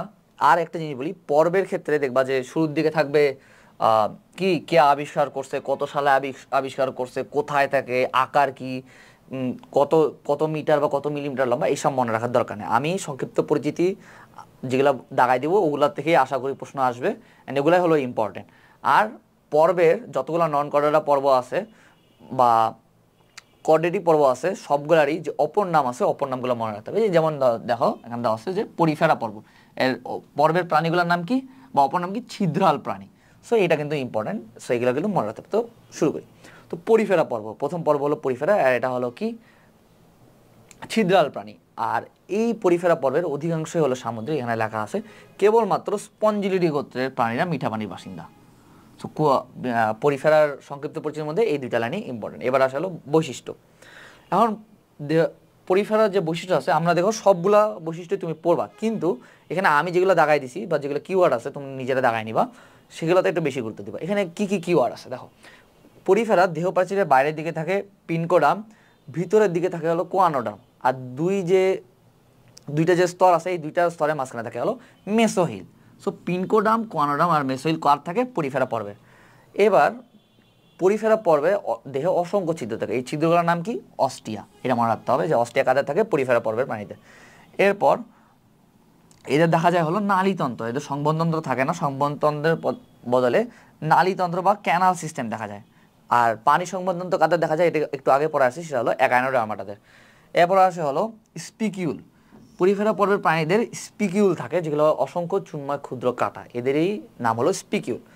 আর এদের অন্তর্প্রাচীরে কোয়ানোসাইট নামক বিশেষ ফ্লাজিলাযুক্ত কোষ আছে, এই যে এখানে দেখো যেটা হলো কোয়ানোসাইট থাকে। আর এদের কি আছে, স্পঞ্জসিল, এই যে নারীতন্ত্র যেটা আছে, নারীতন্ত্রের বিভিন্ন নালীগুলা কোথায় যায় মিলিত হয়, স্পঞ্জসিলে। আর যে এটা তো এমনিতেই এর দেহে অনেকগুলো ছিদ্র আছে, কিন্তু মাথার উপরে শীর্ষের দিকে একটা বড় ছিদ্র আছে, এটার নাম হলো অসকুল্যাম। আর পরিফেরা পর্বের বেশিরভাগ প্রাণী অর্থাৎ পূর্ণাঙ্গ প্রাণী যেগুলো আছে সেগুলো হলো নিশ্চল। আর এদের আর একটা জিনিস বলি, এই যে আমাদের বেলা কিন্তু এই পরিফেরা পর্ব বা এই যে নন কর্ডেটা পর্বের বৈশিষ্ট্যগুলো থেকেই কিন্তু প্রশ্ন আসছিল। ওখানে কি প্রশ্ন আসছিল জানো, লার্ভা থেকে প্রশ্ন দিয়েছিল। এই দেখো, জীবনচক্রে সঞ্চালনশীল অ্যামফিব্লাস্টুলা আর হলো প্যারেনকাইমুলা লার্ভা দশা বিদ্যমান। অর্থাৎ আমাদেরকে কী কী মনে রাখতে হবে, আমি একবার সামারি করে দিই। এই যদি আমি সামারি করে দিই, তোমরা চাইলে আমার ভিডিও না দেখে নিজেও পড়তে পারো। প্রথম কথা হলো পর্বের অপর নাম পড়তে হবে। সংক্ষিপ্ত পরিচিতির ক্ষেত্রে আকার, আকৃতি, রং টং এগুলো পড়া যাবে না, যেগুলো ইম্পর্টেন্ট ইনফো আছে ওগুলো ইম্পর্টেন্ট ইনফো পড়তে হবে। বৈশিষ্ট্যের ক্ষেত্রে কিওয়ার্ড সবগুলো বৈশিষ্ট্যই পড়বো, সবগুলো বৈশিষ্ট্য আয়ত্তে রাখবো, শুধু মাত্র কিওয়ার্ডগুলোতে একটু বেশি ইম্পর্টেন্স দেবো। কিওয়ার্ডগুলো কী কী, যেগুলো অন্য কোনো পর্বের বৈশিষ্ট্যের সাথে মিলে না। এরপর হলো কি, যেগুলো লার্ভা আছে লার্ভা দশাগুলোর নাম মুখস্থ রাখবো। যেমন পরিফেরা পর্বের লার্ভা দশা কি, অ্যামফিব্লাস্টুলা আর হলো প্যারেনকাইমুলা। এর পরের পর্বতে আসি। এখন আবার এই অধ্যায়ে এই যে নন কর্ডেটা পর্বের অনেকগুলো উদাহরণ আছে, সব উদাহরণ লাগে না, যেমন পরিফেরা পর্বের উদাহরণগুলো লাগে না, যেগুলো উদাহরণ লাগে সেগুলো আমি দেখাই দিব। এবার আসলে নিডারিয়াদের বলা হয় সমুদ্রের ফুল। নিডারিয়ান যারা প্রাণী আছে এদের বলা হয় সমুদ্রের ফুল বা ফ্লাওয়ার অফ দ্য সি। এখন পৃথিবীর প্রবাল যে প্রাচীর আছে, পৃথিবীর প্রবাল প্রাচীরগুলোতে বাস করে সামুদ্রিক প্রজাতির প্রায় 25%, এটা কিন্তু অনেক বেশি। আর প্রবাল প্রাচীরকে তাই কি বলা হয়, সমুদ্রের রেইন ফরেস্ট। তো এটা মনে রাখতে হবে যে কাকে সমুদ্রের রেইন ফরেস্ট বলে, এটা হলো প্রবাল প্রাচীরকে। আর কাদেরকে সমুদ্রের ফুল বলা হয়, সমুদ্রের ফুল বলা হয় হলো নিডারিয়ানদের। ওকে, তো এটা ভালোভাবে মনে রাখবা যাতে প্যাচ না খায়। এবার আসা হলো নিডারিয়ান পর্বের বৈশিষ্ট্য। যারা হলো এই সেকেন্ড পেপারের সেকেন্ড চ্যাপ্টারটা পড়ছো হাইড্রা, তারা কিন্তু এটা খুব সহজে, এটা তাদের আলাদাভাবে পড়ার দরকার নাই, তাদের এমনিতেই মনে আছে। তাও আমি একবার পড়াই দিই যে নিডারিয়া হলো টিস্যু মাত্রা গঠন। এটা আমরা আগেই পড়ে আসছি যে টিস্যু মাত্রা গঠনের অন্তর্ভুক্ত প্রাণী কারা, নিডারিয়া পর্বের প্রাণীরা। এরা কি দ্বিস্তরী কোষযুক্ত বা ডিপ্লোব্লাস্টিক, বাইরে থাকে অ্যাপিডার্মিস বা ভিতরে থাকে হলো অ্যান্ডোডার্মিস, আর দুই স্তরের মাঝখানে থাকে কি মেসোগ্লিয়া, মেসোডার্ম থাকে না। তারপরে কি থাকে, এটা কিন্তু ভেরি ভেরি ইম্পর্টেন্ট যে নেমাটোসিস ধারণকারী নিডোসাইট কাদের অংশ বা কোন পর্বের প্রাণীতে পাওয়া যায়, এটা তোমরা এমসিকিউতে অবশ্যই পাবা যদি কোচিং পরীক্ষা দাও। সেটা হলো নিডারিয়ানদের হলো নেমাটোসিস থাকে, নেমাটোসিস ধারণ করি নেমাটোসিস ধারণ করে নিডোসাইট পাওয়া যায় হলো নিডারিয়ানদের। ওকে, আর এই নেমাটোসিসটা কি? নেমাটোসিসটা হলো নিডারিয়ানদের দংশনাঙ্গন, আর এটা সাহায্যে এরা শিকার করে। এটা আমরা সেকেন্ড চ্যাপ্টারে পাবো। তারপর হলো কি, এদের হলো কি কাদের হলো সিলেন্টারন পাওয়া যায়, এটাও কিন্তু একটা কিওয়ার্ড। সেটা হলো পাওয়া যায় হলো নিডারিয়া পর্বত প্রাণীদের অন্যতম বৈশিষ্ট্য হলো সিলেন্টারন। এরপর কি দেখা যায়? এদের বহুরূপিতা বা পলিমরফিজম দেখা যায়। কি দেখা যায়? বহুরূপিতা বা পলিমরফিজম। এরপর আর কি দেখা যায়? এদের যে বহুরূপিতা যে দশা বা বহুরূপিতা যেটা প্রদর্শন করে বা এদের যে পলিমরফিজম দেখা যায়, এদের দুইটা দশা আছে, একটা হলো পলিপ আর একটা মেডুসা। এখন পলিপ আর মেডুসার দশার ক্ষেত্রে দেখো এখানে লেখা আছে পলিপ হলো স্থবির আর হলো অযৌন জননক্ষম, আর মেডুসা হলো মুক্ত জননক্ষম। এই দুইটাতে আমি প্যাচ লাগাইতাম। তো এটা মনে রাখবা যে পলিপ তো হলো তোমার স্থবির, অর্থাৎ চলতে পারে না। যে চলতে পারে না সে হলো যৌন জনন করতে পারে না। আমরা চলতে পারি, তাই আমাদের যৌন জনন সম্ভব হয়। এই জন্য মেডুসা হলো মুক্ত, অর্থাৎ চলতে পারে, আর এই জন্য এরা যৌন জনন সক্ষম। আর নিডারিয়া পর্বের যে লার্ভা আছে, যে কোন লার্ভা দশা আছে, এটা কিন্তু খুবই ইম্পর্টেন্ট। কারণ দেখো এখানে শুধুমাত্র একটাই লার্ভা দশার নাম দিচ্ছে, সেটা হলো প্লানুলার লার্ভা দশা। এটা খুব ভালোভাবে মনে রাখবা যে নিডারিয়ান পর্বের প্রাণীদের কোন লার্ভা দশা দেখা যায়, সেটা হলো প্লানুলার লার্ভা দশা দেখা যায়। এরপর আসি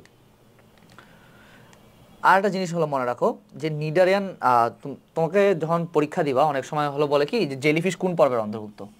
আমি হলো প্রথমবার ভুল করেছিলাম যে জেলিফিশ দিয়েছিলাম মলাস্কার অন্তর্ভুক্ত, বাট আসলে জেলিফিশ আর হাইড্রা এই দুইটা হলো কিসের অন্তর্ভুক্ত?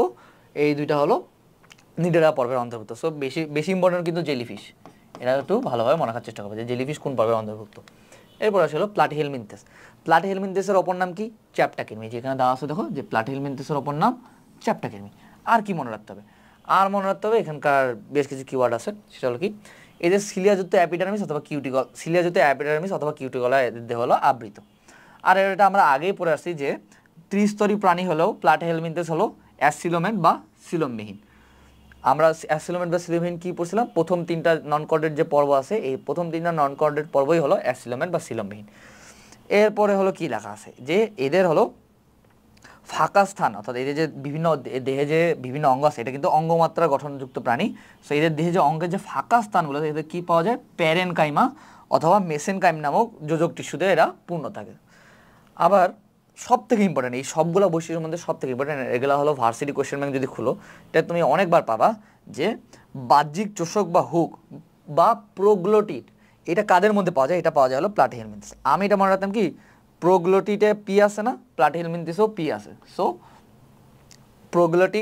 প্রোগ্লোটিড বা বাহ্যিক চোষক বা হুক এটা পাওয়া যায় হলো প্লাটিহেলমিনথেস পর্বের প্রাণীদের।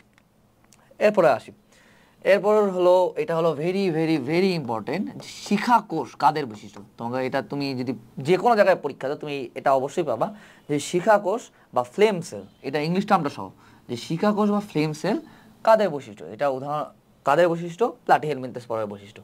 আর বেশিরভাগ কৃমি বা যারা কৃমি আছে এরা হলো উভলিঙ্গ। আর এদের হলো লার্ভা দশা কী কী দেখা যায়? রেডিয়া, সার্কেরিয়া, স্পোরোসিস্ট এবং সিসি সার্কাস।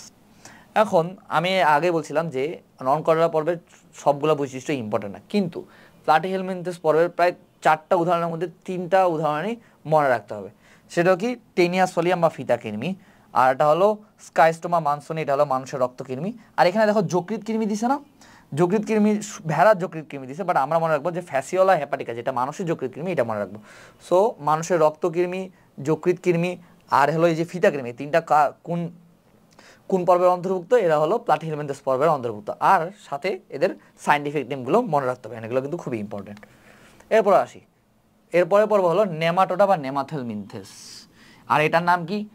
এটার অপর নাম হলো গোলকৃমি। এটা আরেকটা অপর নাম আছে, সেটার নাম হলো সুতাকৃমি বা থ্রেডওয়ার্ম। এখন আমি এটা মনে রাখতাম কি, আমি মনে রাখতাম যে নেমাটোডা বা নেমাথেলমিনথেসের অপর নাম হলো গোলকৃমি। আর সুতা দিয়ে গোল আকার বানানো যায় না, অর্থাৎ তুমি যদি একটা সুতা নিয়ে এরকম গোলাকার বানাইতে পারবা না। সো এই যে নেমাটোডা বা গোলকৃমির অপর নাম হলো, এই যেহেতু সুতা দিয়ে বানানো যায় তাই এটা অপর নাম হলো সুতাকৃমি বা থ্রেডওয়ার্ম। সো এটা এভাবে মনে রাখতে পারো, ঠিক আছে। এরপরে আসি নেমাটোডার বৈশিষ্ট্য। দেখো আমি সব আগে পড়ে আসছি, মানে ভূমিকাতেই পড়ছিলাম যে সুডোসিলোমেট কি, নেমাটোডা রোটিফেরা কিনোরাইজা সব থেকে ইম্পর্টেন্ট। এই নেমাটোডা বৈশিষ্ট্যের মধ্যে এটা একটা ইম্পর্টেন্ট, আর একটা ইনফো আছে সামনে পড়াচ্ছি। এই দুইটা ইনফো হলো খুবই খুবই গুরুত্বপূর্ণ। আর এদের কি দেখা যায়, আমরা প্লাটিহেলমিনথেসও বলছিলাম না যে কিউটিকল থাকে, এদেরও হলো কিউটিকল থাকে, বাট এদের ইলাস্টিন নির্মিত। ওকে, আর এদের দেহে কোন আকারের পেশি থাকে, এদের শুধু অনুদৈর্ঘ্য পেশি থাকে, বৃত্তাকার পেশি থাকে না। এটা কিন্তু খুব ভালোভাবে মনে রাখতে হবে যে কী থাকে, এদের অনুদৈর্ঘ্য পেশি থাকে কিন্তু বৃত্তাকার পেশি থাকে না। শুধু নাটাকে যদি বলে যে নিচের কোনটি নেমাটোডা পর্বের বৈশিষ্ট্য নয়, এটা দিয়ে যদি খালি জাস্ট নাটাই খালি এই যে নাটা আছে, নাটা হলো যে ঢাকায় দিল, হ্যাঁ নাটা হলো ঢাকায় দিল, এটা কিন্তু একটা এমসিকিউ হয়ে গেল। কিন্তু খুব সহজে এইভাবে এমসিকিউ বানাতে পারে স্যাররা। সো একটু কেয়ারফুল এটা মনে রাখবা যে এদের কি থাকে, এদের হলো অনুদৈর্ঘ্য পেশি থাকে কিন্তু বৃত্তাকার পেশি থাকে না। আর এদেরকে বলে হলো, এদের এসব প্রাণী যে আছে এইসব প্রাণীদের অপর নাম হলো নলের ভিতর নল বা টিউব উইদিন টিউব। তুমি মনে রাখবা যে এদের নলের ভিতর নল বলে। হ্যাঁ, এটা কীভাবে মনে রাখতাম, নল আছে না, এনতে হলো নল হয়, আবার এনতে হলো নেমাটোডা হয়। সো নেমাটোডা পর্বের প্রাণীদের অপর নাম কি, নলের ভিতর নল বা টিউব উইদিন টিউব। সো এই যে এন আর ওখানেও এন। ওকে, এরপর আসে এরা হলো যৌন দৃঢ়তা বা সেক্সুয়াল ডিমরফিজম দেখা যায়। যৌন দৃঢ়তাটা কি, যখন হলো স্ত্রী কোনো পর্বের প্রাণীদের বা কোনো প্রাণীর, স্ত্রী প্রাণী আর পুরুষ প্রাণী দুইটাকে চোখে দেখে আলাদা বলা যায়, এদের সব বৈশিষ্ট্য আকার আকৃতি দেহ সব আলাদা হয়, তখন তাদেরকে বলা হলো তাদের যে যৌন বৈশিষ্ট্য দেখা যায় সেটা হলো যৌন দৃঢ়তা বা সেক্সুয়াল ডাইমরফিজম। আর এদের হলো কি কি লার্ভাদশা আছে, এটা হলো একটা হলো র্যাবডিটি ফর্ম আর হলো মাইক্রোফাইলেরিয়া লার্ভাদশা বিদ্যমান। সো এই লার্ভাদশাগুলো কিন্তু মনে রাখবে। তোমরা চাইলে করতে পারো কি জানো, লার্ভাদশাগুলোর জন্য আলাদা একটা ছোট্ট একটা কাগজ নেবে, এটা আমি করছিলাম। একটা ছোট্ট একটা কাগজ দিয়েছিলাম, ওখানে প্রতিটা পর্বের লার্ভাদশার নামগুলো সাইডে সাইডে লিখে রাখছিলাম। ঠিক আছে, দেন একটা জায়গায় যখন একটা জায়গায় সবগুলো ইনফো থাকে না, সেই ইনফোগুলো হলো মনে রাখা বেশি সহজ হয়। ওকে, এইবার আসে হলো নেমাটোডা পর্বের উদাহরণ, খুবই খুবই ইম্পর্টেন্ট। লোয়া লোয়া বা চোখ কৃমি, অ্যাসারিস লুম্বিকয়েডস বা গোল কৃমি, আবার সব থেকে ইম্পর্টেন্ট হলো ওচিরিয়া ব্যাংক্রফটি বা গোদ্রোগের কৃমি। তোমাকে এখান থেকে কী কী প্রশ্ন করতে হয়, তোকে বলতে হয় যে গোদ্রোগের কৃমি যেটা আছে এটা কোন পর্বের অন্তর্গত, অ্যান্সার হলো নেমাটোডা। আবার বলতে পারে যে গোদ্রোগের কৃমির সাইন্টিফিক নেম কি, এখানে দেখো চারটা কিন্তু সাইন্টিফিক নেম খুব সুন্দরভাবে দেওয়া আছে, অ্যান্সার কী হবে, ওচিরিয়া ব্যাংক্রফটি। আবার বলতে পারে চোখ কৃমি কোন পর্বের অন্তর্ভুক্ত, আবার চোখ কৃমির সাইন্টিফিক নেম কি।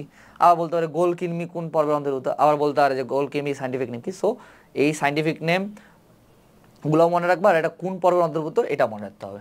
ওকে, এবার আসলে মলাস্কা, এটা অপর নাম কি, কম্বোজ প্রাণী। কম্বোজ প্রাণী কেন, যখন তুমি যদি তুমি ভিজুয়ালাইজ করো একটা শামুক যদি দেখো, দেখবা যে ওদের দেহের বেশিরভাগ হলো একটা খোলস দিয়ে আবৃত, গোল একটা খোলস দিয়ে আবৃত। এটাকেই বলা হয়, এই জন্যই এই যে মলাস্কা যে আছে এদেরকে বলা হয় কম্বোজ প্রাণী। আর মলাস্কা হলো কি, প্রাণী জগতের দ্বিতীয় বৃহত্তম, খুবই ইম্পর্টেন্ট যে প্রাণী জগতের দ্বিতীয় বৃহত্তম পর্ব কি, মলাস্কা। তাহলে এটা যদি দ্বিতীয় বৃহত্তম হয় তাহলে বৃহত্তম পর্ব কোনটা, আর্থ্রোপোডা, এটা হলো সামনে পাবো। ওকে, এবার আসলে মলাস্কার বৈশিষ্ট্য। মলাস্কার বৈশিষ্ট্যের মধ্যে কি কি করতে হবে, এই দেখো এখানে মলাস্কা কি, দেহ নরম মাংসল এবং অখণ্ডায়িত। তুমি যদি পাশের শামুকটার দিকেই তাকাও, বা কোনোদিন যদি শামুকের উপর পাড়া দিয়ে মারে ফেলাইছো, তখন তুমি দেখবা যে মানে একটু ভিজুয়ালাইজ যদি করো, তাহলে এটা এমনি মনে থাকে যে এদের দেহ নরম, এদের দেহ মাংসালো, আর এদের দেহ হলো অখণ্ডকায়িত। আর খুবই খুবই ইম্পর্টেন্ট সেটা হলো যে এদের দেহে ম্যান্টল নামক পাতলা আবরণের দেহ আবৃত। তো প্রশ্ন করতে পারে যে ম্যান্টল কোন পর্বের প্রাণীর বৈশিষ্ট্য, সেটা হলো কি, মলাস্কা পর্বের প্রাণীর বৈশিষ্ট্য হলো ম্যান্টল। এমতে মলাস্কা, এমতে হলো ম্যান্টল, আমি এইভাবে মনে রাখছিলাম। ঠিক আছে, সো ম্যান্টল হলো কাদের দেখা যায়, মলাস্কা পর্বের প্রাণীদের মধ্যে দেখা যায়। আর এদের আর একটা খুব গুরুত্বপূর্ণ কিওয়ার্ড আছে, সেটা হলো কাইটিন নির্মিত রেটিজিহ্বা বা রেডুলা। যে এখানে দেখো যে কাইটিন নির্মিত রেটিজিহ্বা বা রেডুলা কাদের মধ্যে দেখা যায়, সেটা হলো মলাস্কা পর্বের প্রাণীদের। এদের মধ্যে একটা ব্যতিক্রম আছে, দেখো ব্যতিক্রমটা কি, বাইভেলভিয়া ব্যতীত। বাইভেলভিয়া হলো কিসের কি জানো, বাইভেলভিয়া হলো তোমার ঝিনুকদের হলে এই কাইটিন নির্মিত রেটিজিহ্বা বা রেডুলা থাকে না।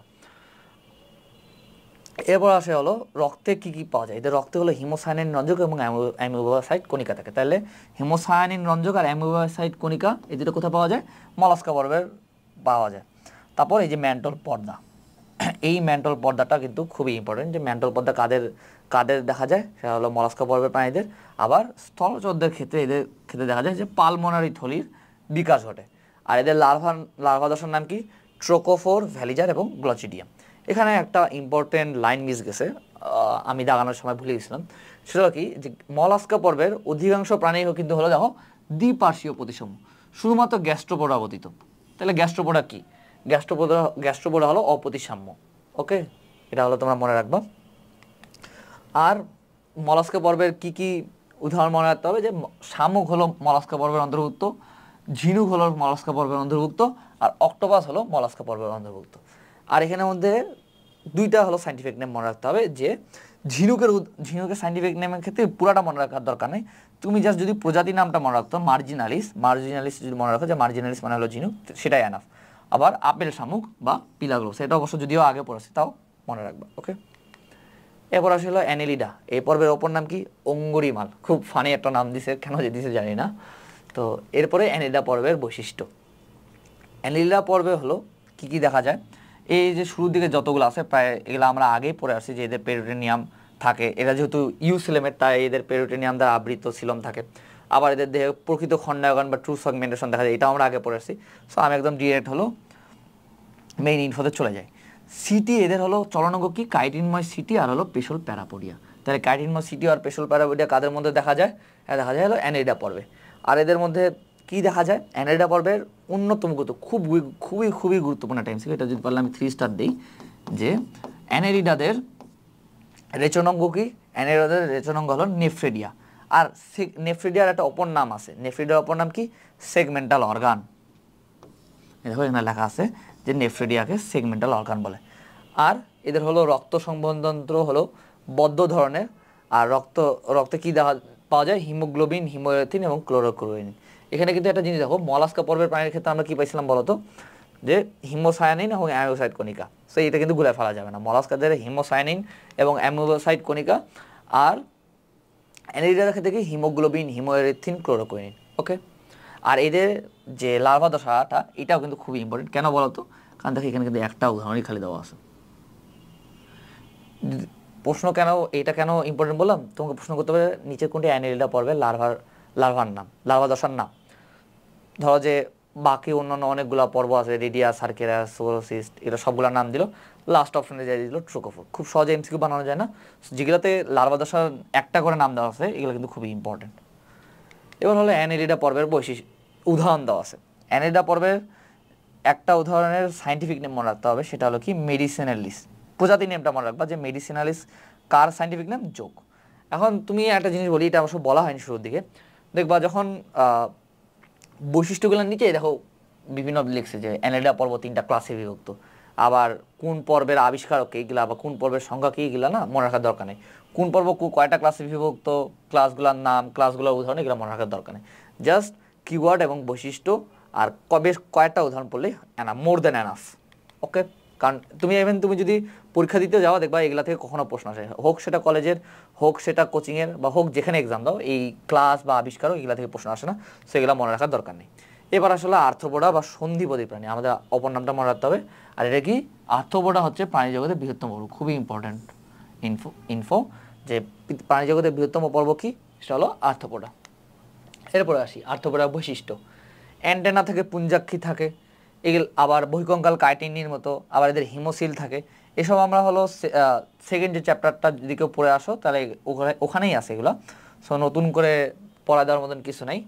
তবে একটা আছে যে এরা কিসের সাহায্যে শ্বসন সম্পন্ন করে? ট্রাকিয়া, ফুলকা, বুকগিল এবং বুকলা। আর এটা হলো খুবই ইম্পর্টেন্ট, প্রতিটা পর্বে যেসব যতগুলো পর্বে রেচনাঙ্গের নাম দেওয়া আছে সবগুলো রেচনাঙ্গ কিন্তু চাইলে একটা আলাদা একটা ছোট্ট কাগজ করে ওখানে বইয়ের মধ্যে লিখে রাখতে পারো। আমি কেন দিচ্ছি না, কারণ তুমি যখন নিজে নিজে লিখে বইয়ের মধ্যে আটকাবো ওটা তোমার মনে থাকবে বেশি। সেটা কি? এখানে দেখো কি দেওয়া আছে, যে আর্থ্রোপোডা পর্বের রেচনাঙ্গ কি? ম্যালপেজিয়ান নালিকা। আর এটার মধ্যে কি আর এক্সট্রা কি রেচনাঙ্গ আছে? কক্সাল, অ্যান্টেনাল আর ম্যাক্সিলারি বা সবুজগ্রন্থি। এরা সবগুলো মনে রাখবা। আর ওই চ্যাপ্টারেই আমরা পড়ছিলাম যে এদের জীবনচক্রে লার্ভা, পিউপা বা নিম দশা দেখা যায়। ঠিক আছে, এটার মধ্যে যেখানে উদাহরণগুলো আছে উদাহরণগুলোর মধ্যে কি কি সাইন্টিফিক নেম মনে রাখতে হবে, যে অ্যাপিস ইন্ডিকা বা অ্যাপিস মেলিফেরা, এটা হলো মৌমাছির সাইন্টিফিক নেম। ডেঙ্গুবাহী মশার সাইন্টিফিক নেম কি? অ্যাডিস ইজিপ্টি। আর হলো গৃহমাছির সাইন্টিফিক নেম কি? ডোমেস্টিকা। গৃহ মানে কি? বাসা না, তো ডোমেস্টিক অ্যানিমেল মানে কি? গৃহপালিত প্রাণী। সো এই যে যেখানে ডোমেস্টিকা আছে তার মানে এটার নাম, এটা কার বৈজ্ঞানিক সাইন্টিফিক নেম? সেটা হলো গৃহমাছি। ওকে, এবার আসলে একাইনোডার্মাটা বা কণ্টকতত্ত্ব প্রাণী। ওকে, এটার অপর নামটা মনে রাখবা। আর একটা জিনিস বলে রাখি, বেশিরভাগ অ্যাকানোডার্মাটা হলো মুক্তজীবী, কিন্তু এদের কোনো একটা প্রাণীও পরজীবী নেই, অর্থাৎ সব কোনো পরজীবী কোনো অ্যাকানোডার্ম নেই, এটা হলো মনে রাখবা। ওকে, এবার আসি হলো অ্যাকানোডার্মাটার বৈশিষ্ট্য। অ্যাকানোডার্মাটার বৈশিষ্ট্য যখন প্রথমে দেখবা, এখানে দেখবা লেখা আছে যে পূর্ণাঙ্গ প্রাণী হলো পঞ্চঅরীয় প্রতিসম বা পেন্টাড্রিয়াল সিমেট্রি, ইংলিশটা আমরা সব মনে রাখবা। আচ্ছা, এটা মনে রাখার একটা জিনিস বলি, মনে রাখার একটা টেকনিক বলি, যে কাদের মধ্যে পেন্টাড্রিয়াল সিমেট্রি দেখা যায় বা পঞ্চঅরীয় প্রতিসম, কারা কোন প্রাণী, সেটা হলো অ্যাকানোডার্মাটা। অ্যাকানোডার্মাটার উদাহরণ হলো তোমার হলো যে সমুদ্র তারা আছে, সমুদ্র তারা হলো অ্যাকানোডার্মাটার অন্তর্ভুক্ত। এখানে দেখো যে সমুদ্র তারা ছবি আছে, এর কয়টা হাত আছে, 1টা 2টা 3টা 4টা 5টা। এর যেহেতু 5টা হাত আছে, আমি এটা ভালো রাখতাম যে সমুদ্র তারাটাকে ভিজুয়ালাইজ করতাম, তখন দেখা যেত যে এরা হলো 5টা হাত আছে, তার মানে এরা পঞ্চঅরীয় প্রতিসম বা পেন্টাড্রিয়াল সিমেট্রি। আর এদের কি এক্সট্রা আবার কি দেখা যায়, এদের হলো 5টা অ্যাম্বিলিক্যাল খাত পাওয়া যায়।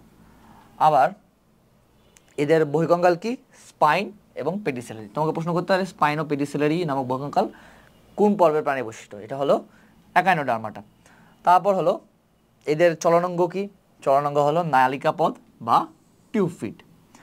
এরপর কি আছে, এরপর হলো দেখা যায় যে অ্যাকানোডার্মাটা আমরা কিন্তু এর আগে পড়ে আসছি, অ্যাকানোডার্মাটার সংবহনতন্ত্র কি, পানি সংবহনতন্ত্র বা ওয়াটার ভাস্কুলার সিস্টেম। এবার এদের হলো রক্ত সংবহনতন্ত্র থাকে না, রক্ত সংবহনতন্ত্রের পরিবর্তে কি থাকে, এদের হলো হিমাল এবং পেরিহিমাল তন্ত্র। তোমাকে প্রশ্ন করতে পারে যে হিমাল এবং পেরিহিমাল তন্ত্র সংবহনতন্ত্র কাদের মধ্যে দেখা যায়, এটা হলো অ্যাকানোডার্মাটা। আর এদের যেগুলো লার্ভা দশার নাম আছে এগুলো মনে রাখতে হবে, যে বাইপিনেরিয়া, অরিকুলেরিয়া, অ্যাফিউকিটাস এবং অ্যাকাইনোকিটাস। ঠিক আছে, এরপর আসি। আর উদাহরণের মধ্যে একটা সাইন্টিফিক নেমই মনে রাখতে হবে, সেটা হলো সমুদ্র তারা সাইন্টিফিক নেম কি, অ্যাস্টারিয়াস রুবেন্স, আর বাকিগুলো মনে রাখার দরকার নেই। এবার আসলে করডাটা। করডাটা পর্ব পড়তে পড়তে আমরা বুড়া হয়ে গেছি, সো নতুন করে করডাটা পর্বের যে বৈশিষ্ট্যগুলো আছে এগুলো মনে রাখার দরকার নেই। এগুলো একবার মনে রাখার কেন দরকার নেই বলছি, অবশ্যই মনে রাখতে হবে, বাট এগুলো এমনি একবার পড়লেই মনে থাকবে, বাট গুলায় ফেলাবা একটা পয়েন্টে, সেটা হলো কি, যে অ্যান্ডোস্টাইল। এদের হলো করডাটা পর্বের প্রাণীদের গলবিলের নিচে অ্যান্ডোস্টাইল থাকে, আর এই পূর্ণাঙ্গ প্রাণীতে এই অ্যান্ডোস্টাইলটাই কিসে পরিণত হয়, থাইরয়েড গ্রন্থিতে পরিণত হয়। ভেরি ভেরি ইম্পর্টেন্ট, যে পূর্ণাঙ্গ প্রাণীতে যে অ্যান্ডোস্টাইলটা যে থাকে ওটা কিসে পরিণত হয়, থাইরয়েড গ্রন্থিতে। সো এই যেগুলো হলো করোনা পর্বে যে বৈশিষ্ট্যগুলো আছে এগুলো সবগুলো পড়ে নিবা, আমি নতুন করে পড়া দিচ্ছি না। ওকে, আর খণ্ডকায়ন কি, খণ্ডকায়নের মধ্যে এই বৈশিষ্ট্যগুলোর মধ্যে এই পয়েন্টটা হলো ইম্পর্টেন্ট, যেটা হলো খণ্ডকায়নের পয়েন্ট, সেটা হলো কর্ডেটদের খণ্ডকায়ন হলো দেহপ্রাচীর, মস্তিষ্ক আর লেজে সীমাবদ্ধ, এরা হলো সিলম পর্যন্ত পৌঁছায় না। এটা খুবই ইম্পর্টেন্ট যে কর্ডেটদের যে খণ্ডকায়ন আছে এটা হলো সিলম পর্যন্ত পৌঁছায় না। ঠিক আছে, এরপর আসি। এরপর হলো প্রাণী জগতের প্রধান পর্বসমূহের অন্যান্য বৈশিষ্ট্য এবং উদাহরণ। আমরা আগে বলছি না যে সব ছক পড়তে হবে অ্যান্ড কোনো ছকে বাদ দেওয়া যাবে না, এই ছকের ক্ষেত্রেও সেম, কিন্তু এই ছকটা আমি পড়া দেবো না, কারণ এই ছকে যা যা আছে সব আমরা ভিতরে পড়াচ্ছি। তোমরা এই ছকের যে অন্যান্য বৈশিষ্ট্য যেগুলো আছে এগুলো সব একবার রিডিং দিয়ে নিও, বাট এগুলো আমরা আগে ভিতরে পড়ে আসছি।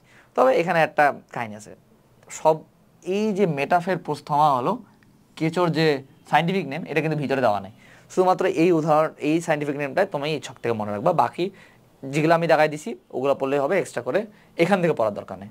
ঠিক আছে, এরপর আসলে করোনা পর্বের শ্রেণীবিভাগ। এখানে করোনা পর্বের শ্রেণীবিভাগের যে ছকটা আছে, এটা যে ভাগ করছে এটা কিন্তু খুবই ইম্পর্টেন্ট, এটা খুব ভালোভাবে মনে রাখার চেষ্টা করবো। করোনা পর্বকে কয়টা ভাগে ভাগ করা হয়েছে, ইউরোকর্ডাটা, সেফালোকর্ডাটা আর হলো ভার্টিব্রাটা। আর এরগুলো যে এই যে সাব ফাইলামের যে ক্লাসগুলো আছে এগুলো মনে রাখতে হবে, কি ইউরোকর্ডাটাকে অ্যাসিডিসিয়া, থিলেসিয়া, লার্ভেসিয়া, তারপর হলো সেফালোকর্ডাটা আছে, ভার্টিব্রাকে আবার দুইটা সুপার ক্লাসে ভাগ করছে, এই প্রতিটা সুপার ক্লাসকে আবার হলো ক্লাসে ভাগ করছে। সো এই যে ফ্লো চার্টটা আছে বা এই চার্টটা আছে, এই চার্টে সবগুলো পড়তে হবে। ওকে, এখানে একটা অনেক সময় আমাদের চোখ হলো একটা জিনিস ফাঁকি দিয়ে যায়, যে এখানে দেখবেন কিন্তু খুব ইম্পর্টেন্ট একটা ইনফো, যে ইউরোকর্ডাটা আর হলো সেফালোকর্ডাটা এদের হলো কি বলে, এদেরকে বলা হয় আদিকর্ডাটা বা প্রোটোকর্ডাটা। ওকে, এটা কিন্তু খুবই ইম্পর্টেন্ট একটা এমসিকিউ। এবার আসলে করোনা পর্বের যে বৈশিষ্ট্যগুলো, করোনা পর্বের যে শ্রেণীবিভাগ আছে এগুলা এখন ব্যাখ্যা করা শুরু করছে। তো শুরু করি। প্রথমে আসলে ইউরোকর্ডাটা।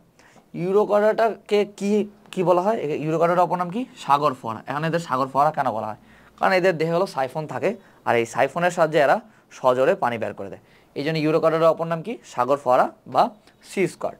এখানে একটা খুবই ইম্পর্টেন্ট এমসিকিউ হলো, দেখো যে ইউরোকর্ডাটা পর্বে যে প্রাণী আছে এদের দেহে হলো টিউনিসিন থাকে, আমরা সাধারণত জানি কি সেলুলোজ কাদের মধ্যে থেকে, উদ্ভিদদের মধ্যে, কিন্তু এই যে টিউনিসিন যেটা আছে, যেটা হলো ইউরোকর্ডাটা পর্বের প্রাণীদের দেখা যায়, এদের অপর নাম হলো প্রাণীজ সেলুলোজ। আর এই যে দেহে, যেহেতু ইউরোকর্ডাটার দেহে টিউনিসিন পাওয়া যায়, এদের অপর নাম কি টিউনিকেটা।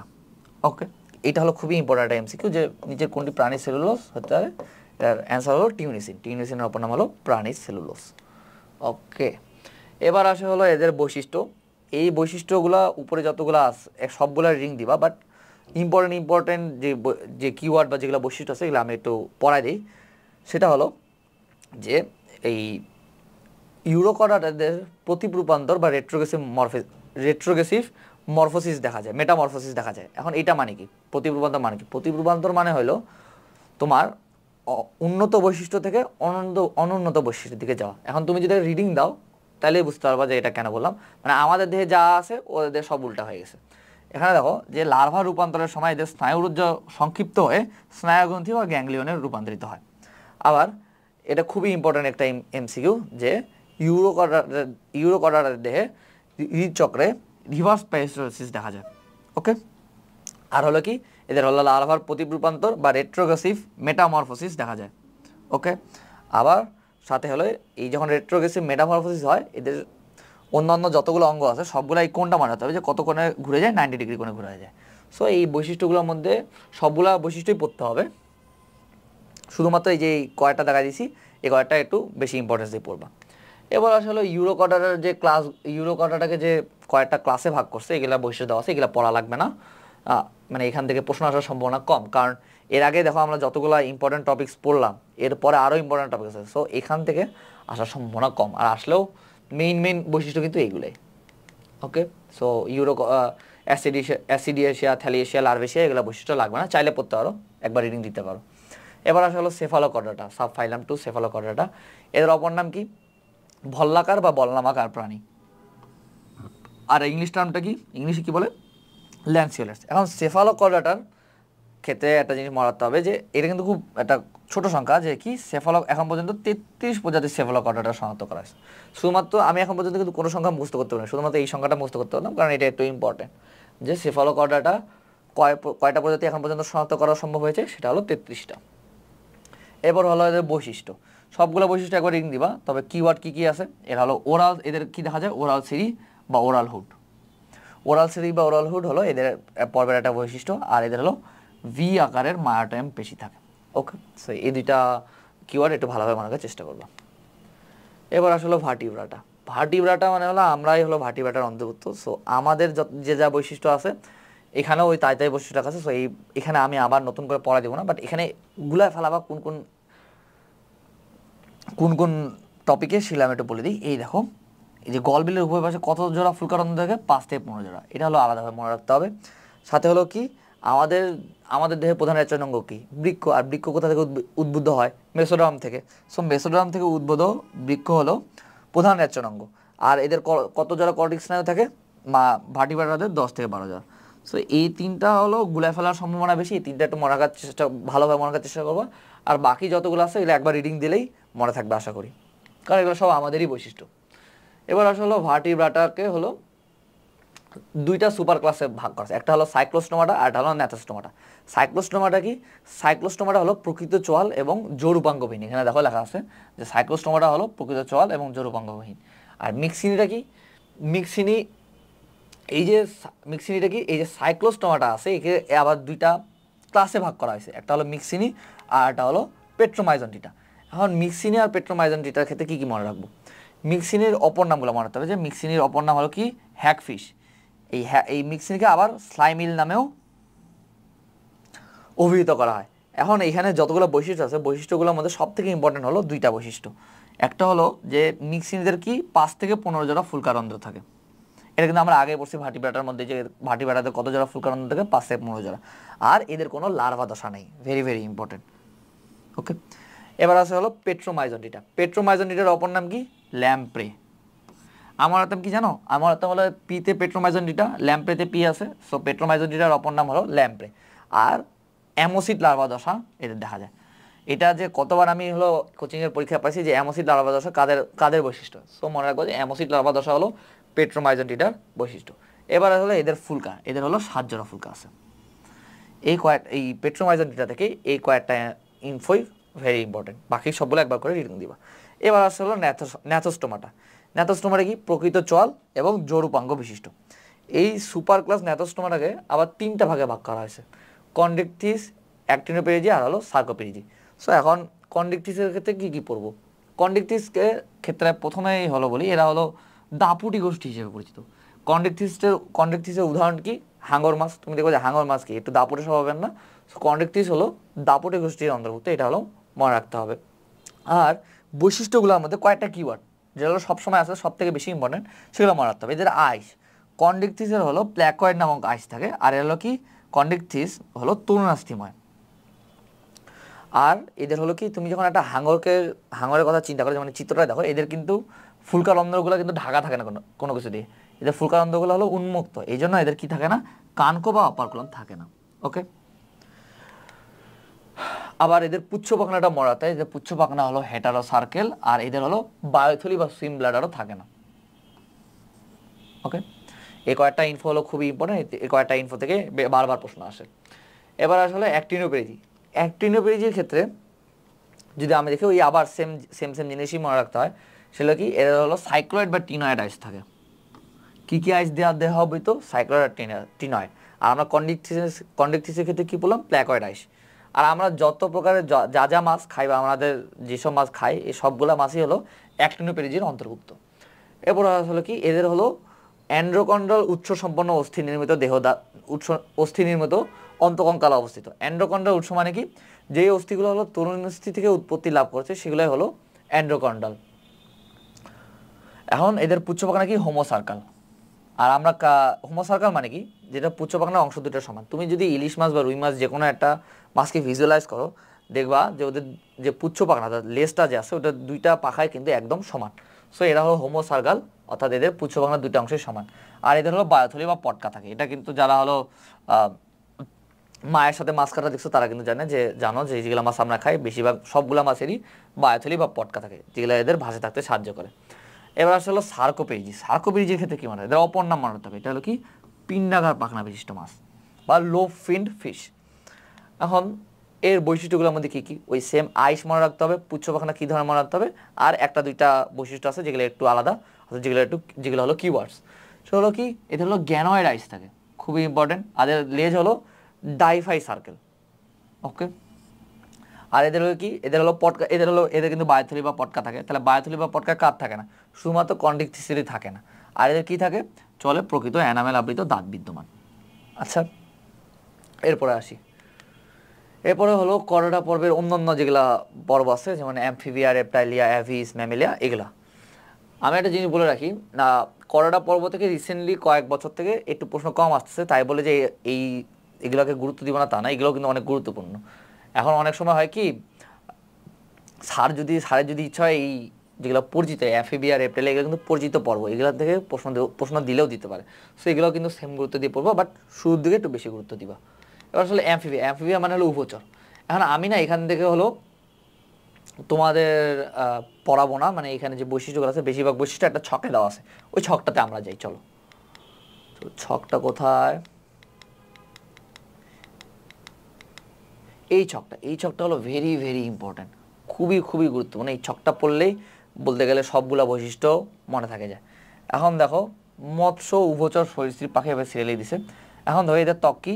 মৎস্য মাছ যারা আছে, ভেজা, গ্রন্থিময় এবং সাধারণত ডার্মাল আইসযুক্ত। মাছ যেহেতু পানিতে থাকে, তাহলে এদের ত্বক কী হবে? ভেজাই হবে। আর উভচর কি? উভচর মানে হলো ব্যাঙ, এরা মাঝে মাঝে পানিতেও থাকে, আবার মাঝে মাঝে ডাঙাতেও থাকে। যেহেতু পানিতে থাকে, এদের দেহ কী হবে? ভেজা হবে, আবার গ্রন্থিময়ও হবে। আর সরীসৃপ কি? সরীসৃপ সবসময় মাটিতেই থাকে, এই জন্য এদের দেহ হলো শুষ্ক। পাখিও সবসময় মাটিতেই থাকে, এই জন্য এরা হলো শুষ্ক। স্তন্যপায়ীও সবসময় হলো মাটিতে থাকে, এই জন্য এরা শুষ্ক। এখানে একটা জিনিস বলি, যারাই ভেজা তারাই হলো গ্রন্থিময়। আবার শুধুমাত্র স্তন্যপায়ী বাদ দিয়ে, কারণ দেখো আমরা তো স্তন্যপায়ী, আমাদের কি ঘর্মগ্রন্থি আছে না, আবার তেল গ্রন্থি আছে। সো শুধুমাত্র স্তন্যপায়ীরা হলো যেসব প্রাণী মাটির মধ্যে থাকে, শুধু তাদের মধ্যে স্তন্যপায়ীর যে ত্বক আছে এটা হলো গ্রন্থিময়। আর এদের দেহ স্তন্যপায়ীদের কি দ্বারা আবৃত? লোম দ্বারা আবৃত থাকে। এবার চলনাঙ্গ কি? চলনাঙ্গ এরা পড়া দেওয়ার মতন তেমন কিছু নাই, এটা কমন সেন্স দিয়ে বলা যায়। তারপর হলো শ্বসনাঙ্গ শুধুমাত্র মাছের ক্ষেত্রে হলো ফুলকা। এখানে একটা জিনিস বলি, উভচরদের ক্ষেত্রে ফুসফুস দেওয়া আছে না, কিন্তু ইন দ্য লার্ভা দশায় উভচররা ফুলকার সাহায্যে শ্বসন সম্পন্ন করে, বাট যখন পূর্ণাঙ্গ প্রাণীতে পরিণত হয় তখন ওরা ফুসফুস। শুধুমাত্র মনে রাখবা যে মৎস্য হলো ফুলকা, বাকি সবাই হলো ফুসফুস। এই যে হৃৎপিণ্ড, এটা হলো ভেরি ভেরি ইম্পর্টেন্ট। যে হৃৎপিণ্ডের যে পার্থক্যর যে রোটা দেওয়া আছে, এটা হলো সব থেকে ইম্পর্টেন্ট। মাছ হলো কি দ্বিপ্রকোষ্ঠী, উভচর হলো কি তিন প্রকোষ্ঠী বিশিষ্ট, আর হলো সরীসৃপ কি অসম্পূর্ণভাবে বিভক্ত চার প্রকোষ্ঠ, পাখি হলো সম্পূর্ণরূপে চার, স্তন্যপায়ী হলো সম্পূর্ণরূপে চার। তবে এখানে একটা জিনিস দেখো, সরীসৃপ হলো অসম্পূর্ণভাবে বিভক্ত চার প্রকোষ্ঠই বলছে না, কিন্তু এটা একটা ব্যতিক্রম আছে। কুমির হলো, এটা ব্যতিক্রম হলো কুমিরের হলো যে হৃৎপিণ্ড আছে এটা হলো সম্পূর্ণরূপে চার প্রকোষ্ঠ। এটা কীভাবে মনে রাখতে হবে, মনে রাখো, দেখো মাছ তো হলো দ্বিপ্রকোষ্ঠ বিশিষ্ট, হ্যাঁ, উভচর কি তার থেকে একটু উন্নত, সেহেতু এটা কি তিন প্রকোষ্ঠ বিশিষ্ট, সরীসৃপ কি তার থেকে একটু উন্নত, সেহেতু এটা অসম্পূর্ণভাবে বিভক্ত চার প্রকোষ্ঠ, আর পাখি আর স্তন্যপায়ী তো সব থেকে উন্নত, এই জন্য কি এরা হলো চার প্রকোষ্ঠ বিশিষ্ট। এবার আসে হলো রক্তর ক্ষেত্রে মনে রাখবা যে শুধুমাত্র পাখি এবং স্তন্যপায়ী এই দুইটা হলো উষ্ণ, বাকি সবাই হলো শীতল রক্ত বিশিষ্ট। ঠিক আছে, এই রক্তটাও কিন্তু রক্তের যে রোটা আছে এটাও কিন্তু খুবই ইম্পর্টেন্ট। এবার আসে হলো কর্ডিক স্নায়ুর ক্ষেত্রে দেখো যে দুইটা প্রাণীর হলো তোমার পানিতে বসবাস করে তাদেরই হলো কর্ডিক স্নায়ু 10 জোড়া, বাকি সবার 12 জোড়া। দেখো মৎস্য হলো কি 10 জোড়া, উভচর কি উভচর তো একটু মাঝে মাঝে পানিতে থাকে, এই জন্য এদেরও 10 জোড়া, আর বাকি যারা আছে যারা পানিতে যায় না তাদের কত করে আছে 12 জোড়া। এই যে হলো অক্ষিপল্লবের ক্ষেত্রে আমি বলবো তোমরা কি মনে রাখবা জানো, মাছের অক্ষিপল্লব থাকে না, মাছের হলো চোখের পাতা থাকে না, এটা তো কমন সেন্স দিয়েই তো বলা যায় না। আর খালি মনে রাখবা যে যারা স্তন্যপায়ী এদের অক্ষিপল্লব 2টা, আর বাকি যারা আছে সবারই হলো 3টা করে। এবার আসলে অবসরণী কীভাবে মাখবো, অবসরণীও মনে রাখার একটা টেকনিক বলি। শুধুমাত্র মনে রাখবা যে মাছ, আমরা কি মানুষ হলো কি স্তন্যপায়ী, আমরা কি খাই, মাছ খাই, আমরা কি পাখিও খাই অবশ্য, তাও আমরা বলে রাখি মাছে ভাতে বাঙালি আছে না, তো এটা মনে রাখবো যে মাছে ভাতে যেহেতু বাঙালিরা কি স্তন্যপায়ী আর মাছ, এই জন্য মাছ আর শুধুমাত্র স্তন্যপায়ী এই দুইটার ক্ষেত্রে অবসরণী অনুপস্থিত। ওকে, এরপর আসলে নিষেকের ক্ষেত্রে এটাও একটা মানে ট্রিক্স দিয়ে মনে রাখা যায়। মনে রাখবা যেসব প্রাণীরা পানিতে বসবাস করে বা পানিতে যাদের বিচরণ, সেসব প্রাণীদের নিষেক হলো বহির্নিষেক। এই দেখো মৎস্য হলো বহির্নিষেক, উভচর দিশে হলো আবার বহির্নিষেক।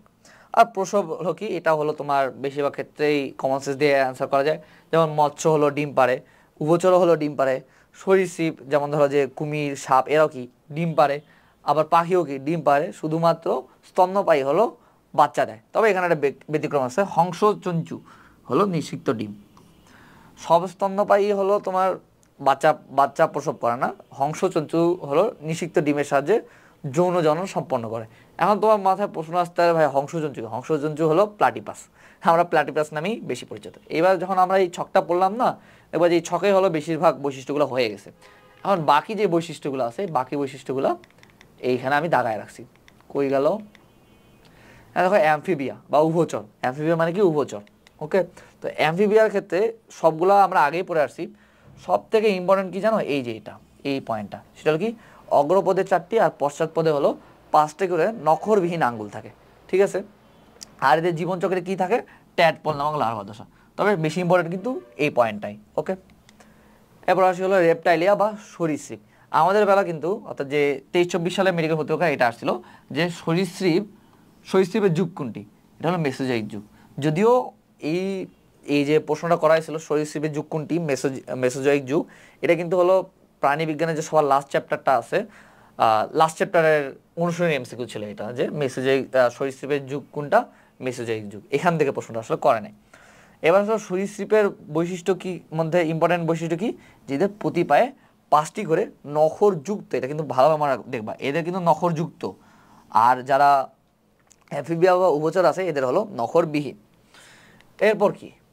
এরপর হলো দেখো, এটা আমরা আগে পড়ে আসলাম যে যেহেতু সরীসৃপদের যে হৃৎপিণ্ড আছে এটা হলো অসম্পূর্ণভাবে 4 প্রকোষ্ঠে বিভক্ত, তখনই কিন্তু বলে দিয়েছিলাম ব্যতিক্রম কি, ব্যতিক্রম হলো কুমির হলো সম্পূর্ণভাবে 4 প্রকোষ্ঠ বিশিষ্ট। এরপর হলো কি আছে, এদের হলো একটা অক্সিপেটাইল কন্ডাইল থাকে, আর এদের হলো কি 4টা বহির্বর্ণীয় ঝিল্লি দেখা যায়, অ্যামনিয়ন, কোরিয়ন, কুসুমথলি আর হলো অ্যালান্টয়েস। এবার হলো অ্যাভিস বা পাখি, পালকে আবৃত, এটা হলো কমন সেন্স দিয়ে বলা যায়। আর এদের হলো কি যে পাখিদের কি অগ্রপদ যে দুইটা আছে, সামনের যে দুইটা পা ছিল, এই দুইটা পা হলো ডানায় রূপান্তরিত হয়। আর এদের হলো চোয়াল দাঁতবিহীন চঞ্চুতে পরিণত হয়।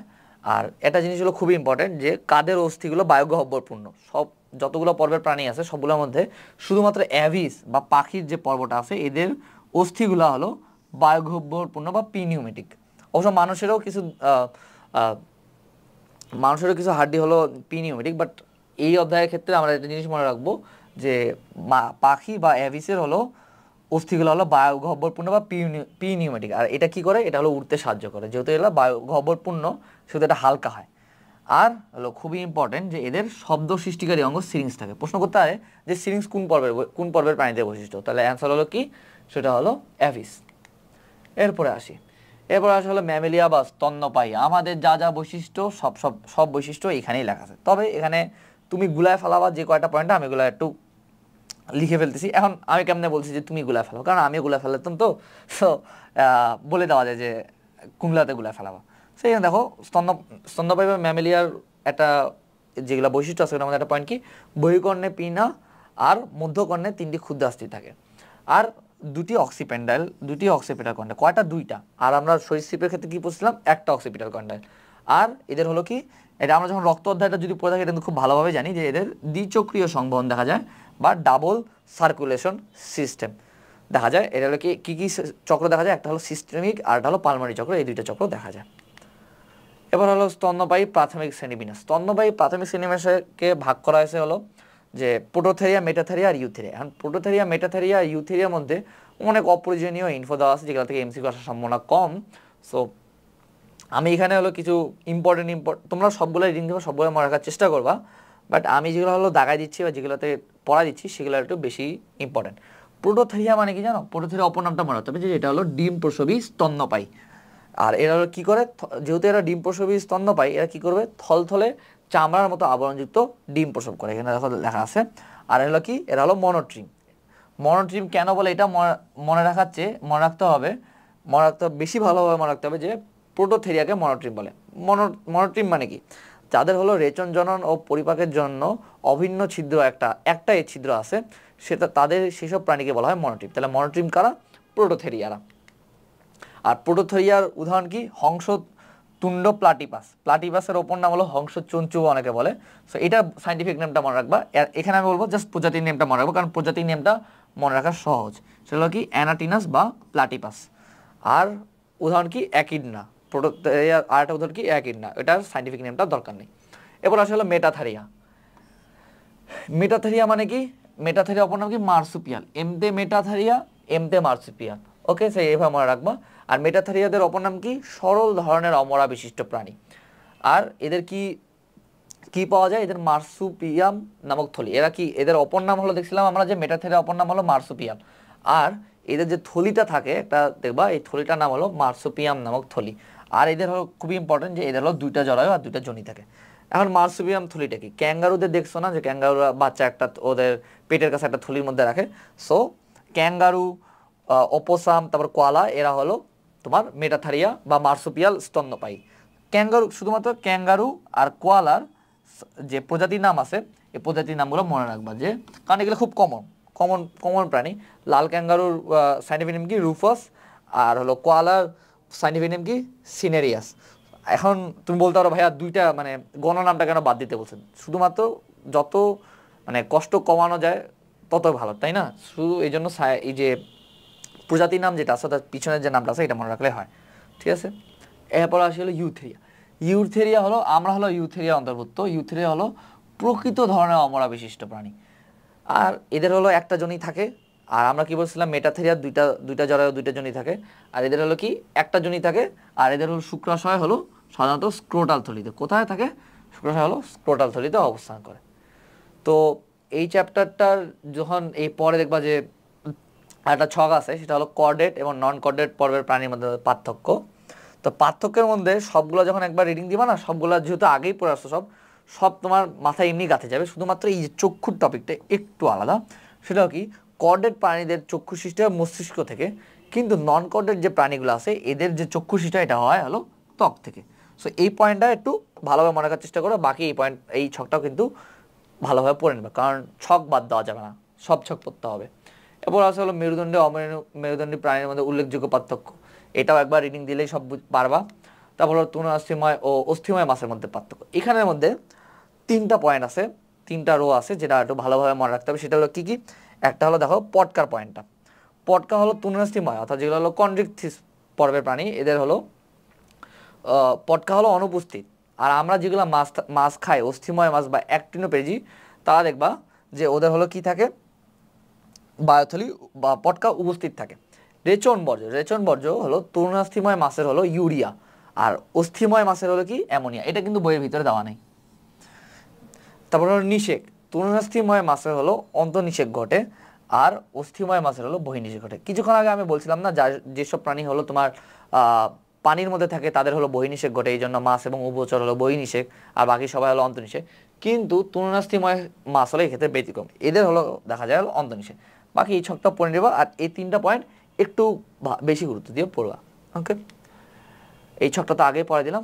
তো এটা হলো, এই অধ্যায়টা হলো এই পর্যন্তই। মানে এখানে আরও যেগুলো আমরা আগেই কিছুক্ষণ আগে করাটা পর্বের যে ক্লাস বা সুপার ক্লাস বা সাব ফাইলাম যেগুলোর বৈশিষ্ট্য পড়ছি আর উদাহরণ পড়ছি সব এখানেই দেওয়া আছে, তোমরা একবার রিডিং দিলেই পারবা। ঠিক আছে, তো এই অধ্যায়টা এই পর্যন্তই। আর আমি হলো মেইনলি যেগুলো হলো মোস্ট ইম্পর্টেন্ট টপিক সেগুলোর উপরই গুরুত্ব দিছি, সেগুলোর উপরে ফোকাস দিছি, সেগুলোই পড়াই দিছি। তোমার দায়িত্ব হচ্ছে সবগুলো একবার ভালোভাবে রিডিং দাও, তারপর যে ইম্পর্টেন্ট টপিকগুলো আছে সেগুলো পড়া, সাথে অনুশীলনী প্রশ্ন সলভ করা, প্রশ্ন ব্যাংক দেখা, সাথে নিজে নিজেও বোঝা যে কোনগুলো ইম্পর্টেন্ট। ঠিক আছে, আসসালামু আলাইকুম।